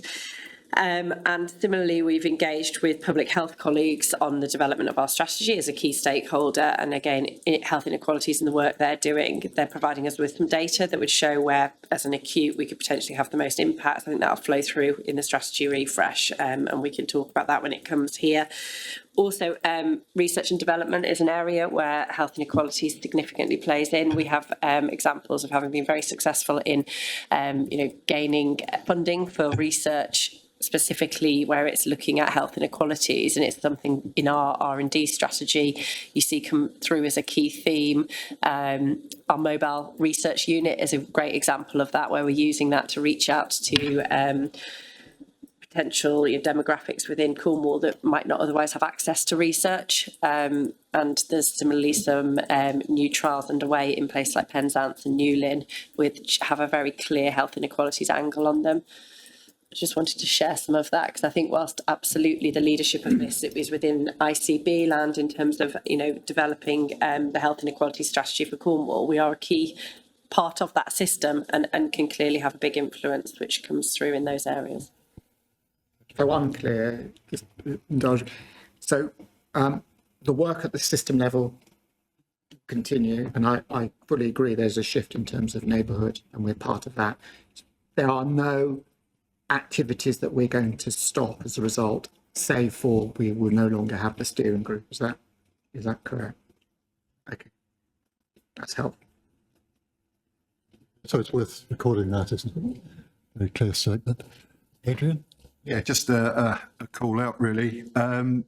Any of this work going forwards, a significant potential partner is the local fire and rescue service. And that's on two aspects. For the last 21 years, they've had a duty to produce an integrated risk management plan, which is based on the demographics. So they got 21 years of data based upon the most vulnerable people in our communities, which is useful. But we also, in 2004, we got a new statutory duty around prevention. So when I left, we were delivering in my county 10,000 home safety checks a year, which were focused on the most vulnerable people in our community. They started as home fire safety checks, but they developed over time so that we were looking at slips, trips and falls. We were looking at fuel poverty. We were looking at benefits. We were looking at crime safety. So there's a massive amount of experience and data that's built up going back 21 years that I feel that we miss out on potentially. So whoever's going forward, tap into the local fire and rescue service. I think there's a new Director of Public Health as well about to be appointed. So that's an early engagement for us as well. Yeah, I was just going to say that with the new cluster arrangements, it actually might be really helpful in terms of thinking about our health inequalities work, because I know in the past with the previous medical director, I was challenging the fact that a lot of the data that was produced was very West-centric, understandably, because from an acute perspective, that's where our patients are coming from. But for those that live in the eastern county, north and east, who faced across the Tamar to Derriford, sometimes it wasn't that easy to really explore some of those aspects of health inequalities. So I think with the cluster arrangement, crossing the Tamar, so it'll be Cornwall Devon, hopefully whatever work is taken forward, we'll look at it in the round so that our whole population in Cornwall is considered within that. Thank you. Well, thank you for unstarring that, Richard. That was the right thing to do. We now do, subject to noting what's been reported under that item, we now move to section C, matters of report, which doesn't mean to say that they're not important or we haven't read them, but it means that they're not for discussion today and they're approved where necessary or noted, right down to item 27. Then we move on to section D, other matters. And the first one is the summary consideration of risk, item 28, arising from this meeting. And Lindsay keeps a note for us. So again, I'll work through my suggested areas of consideration, but obviously welcome colleagues' feedback and contribution also. So we, even the conversation around the BAF, where, with Adam suggested inclusion in our summary, a bit more, better articulation in the BAF around women's and children's and e-care. So we'll take that as an action. Thank you, Adam. We've talked today about RCQC and the regulation breaches, and I think there's some work we can do to better reflect that on our board assurance framework and talk about the controls that we have in place. On the back of the conversation we just had around health qualities, that's come up quite a lot today, and I think that there's some further assurances that we can give through the BAF around the activities and how we are monitoring and managing and the controls that we have in place.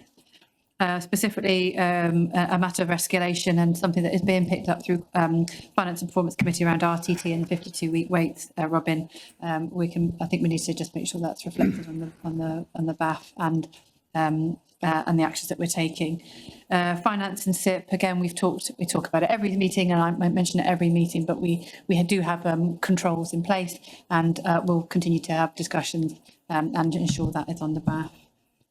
EDI, gender pay gap, particularly, Alison, we've talked quite a bit around that. I think we need to better reflect that in the BAF. And the only other suggestion is a training.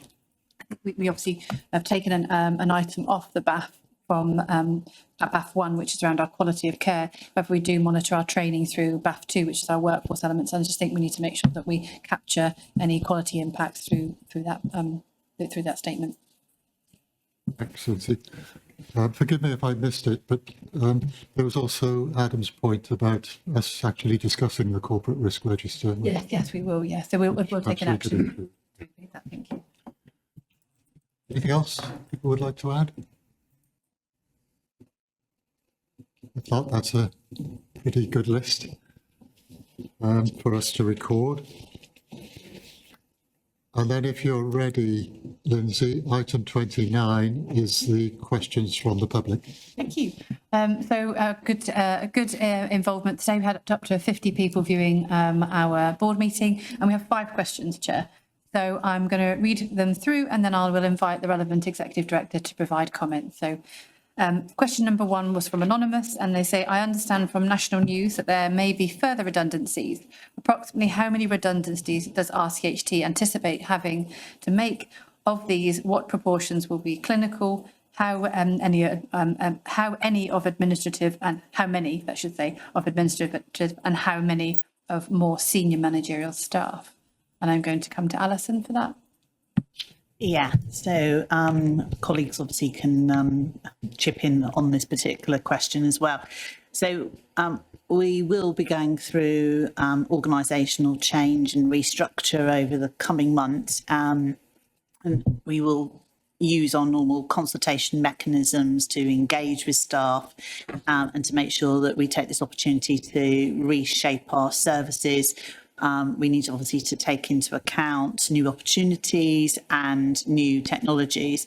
We'll be working very closely with our trade unions, our staff networks, and to make sure that we maximise the opportunities for our SIP programme, but not only for our SIP programme, that actually we make the changes to improve patient safety, patient experience and quality. And we'll do that primarily through turnover, better rostering, redeployment, and making sure that whenever somebody does leave, that we really examine, do we need to backfill that role or do things differently?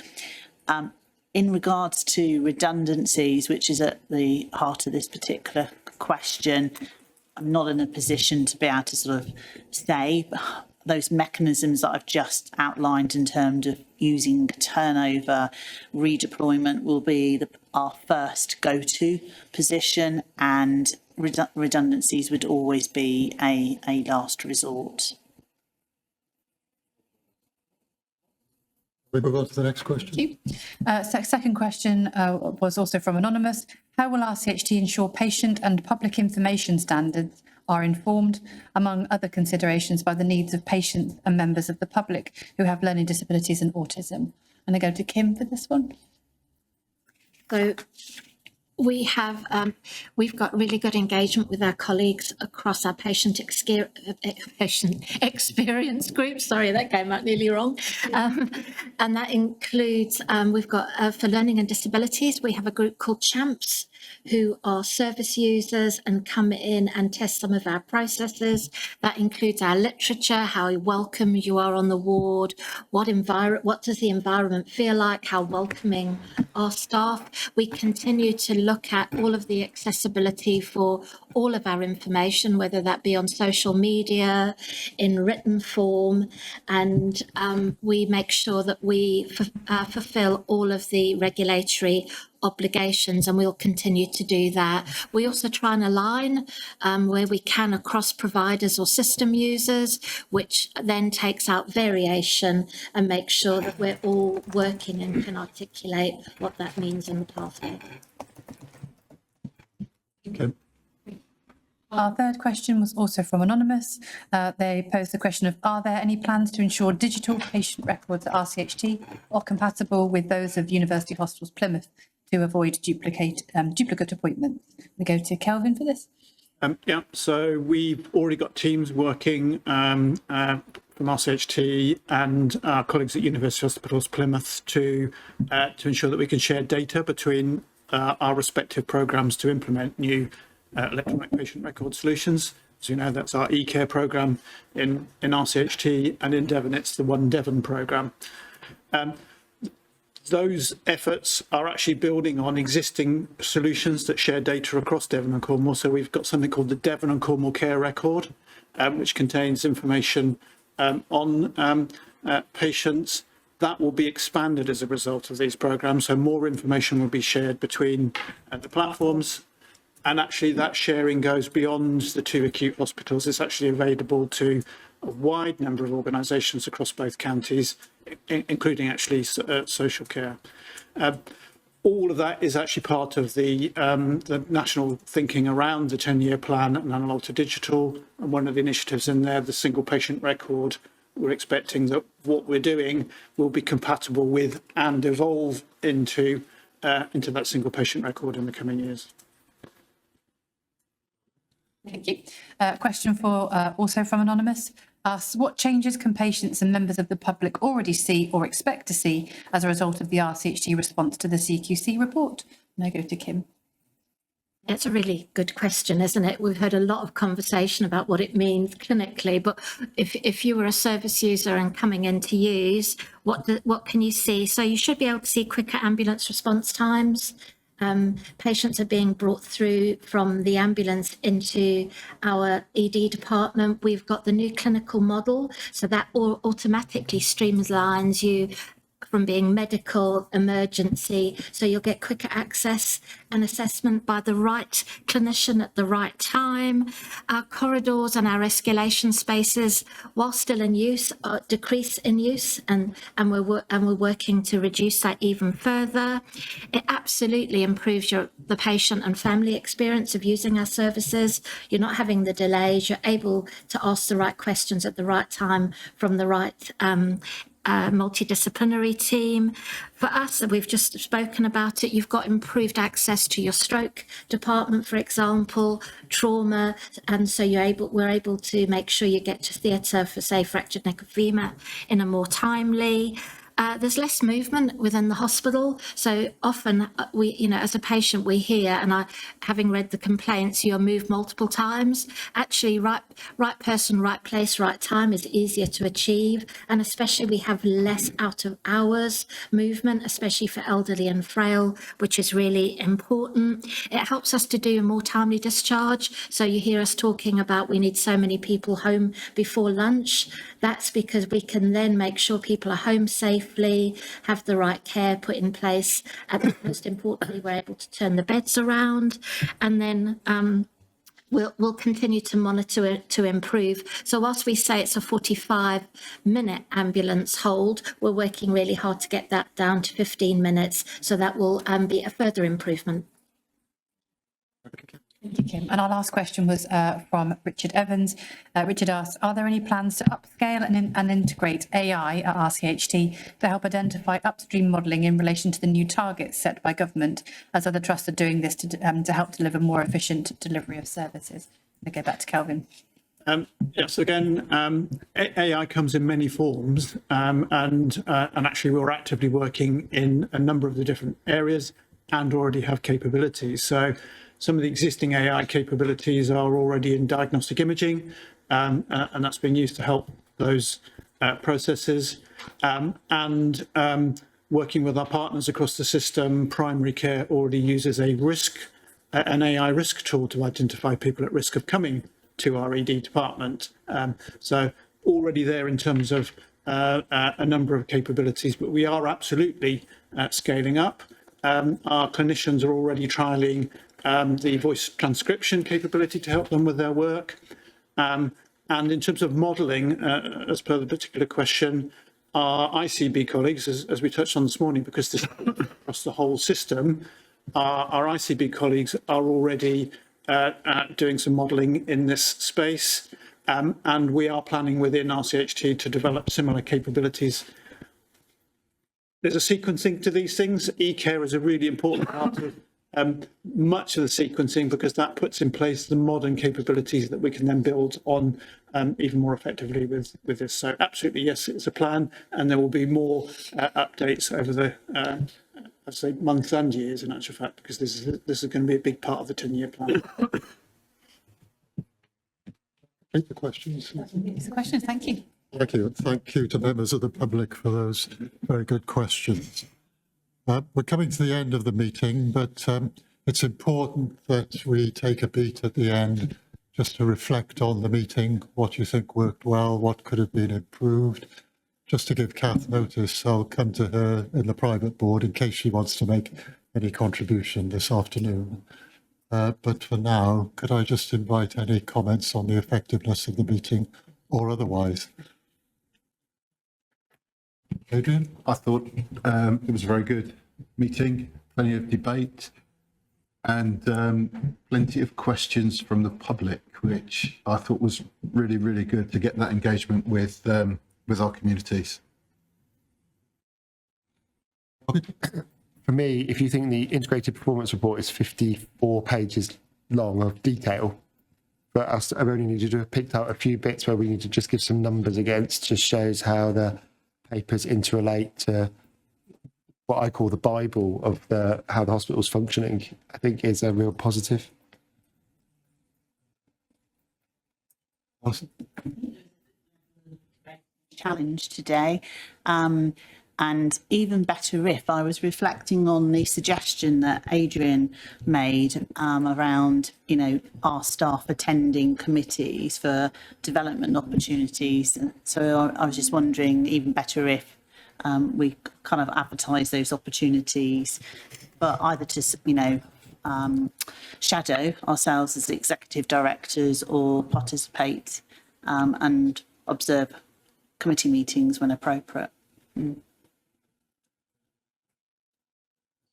Yeah, just picking up on that, I think Kim, I have to pay tribute to Kim, because Kim has invited several people either to shadow her or as a learning experience coming to observe the Quality Committee. And I found that really, really useful, and particularly at the end when we're doing exactly this part, which is how did you find the meeting, to be able to take some feedback from the people observing to say, how could we do this better? What would we do differently? So for me, I think that's kind of embedded in what we're doing within the Quality Committee, but would certainly welcome more people coming to observe if it's helpful.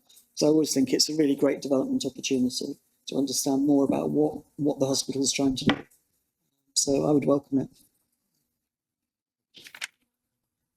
From my point of view, I just want to thank Steve for the very open way he encourages his executives to contribute. So, there's no sense of the chief executive dominating the discussion. It's all very open, which is, for a chair, very valuable very valuable asset. So thank you for that, Steve.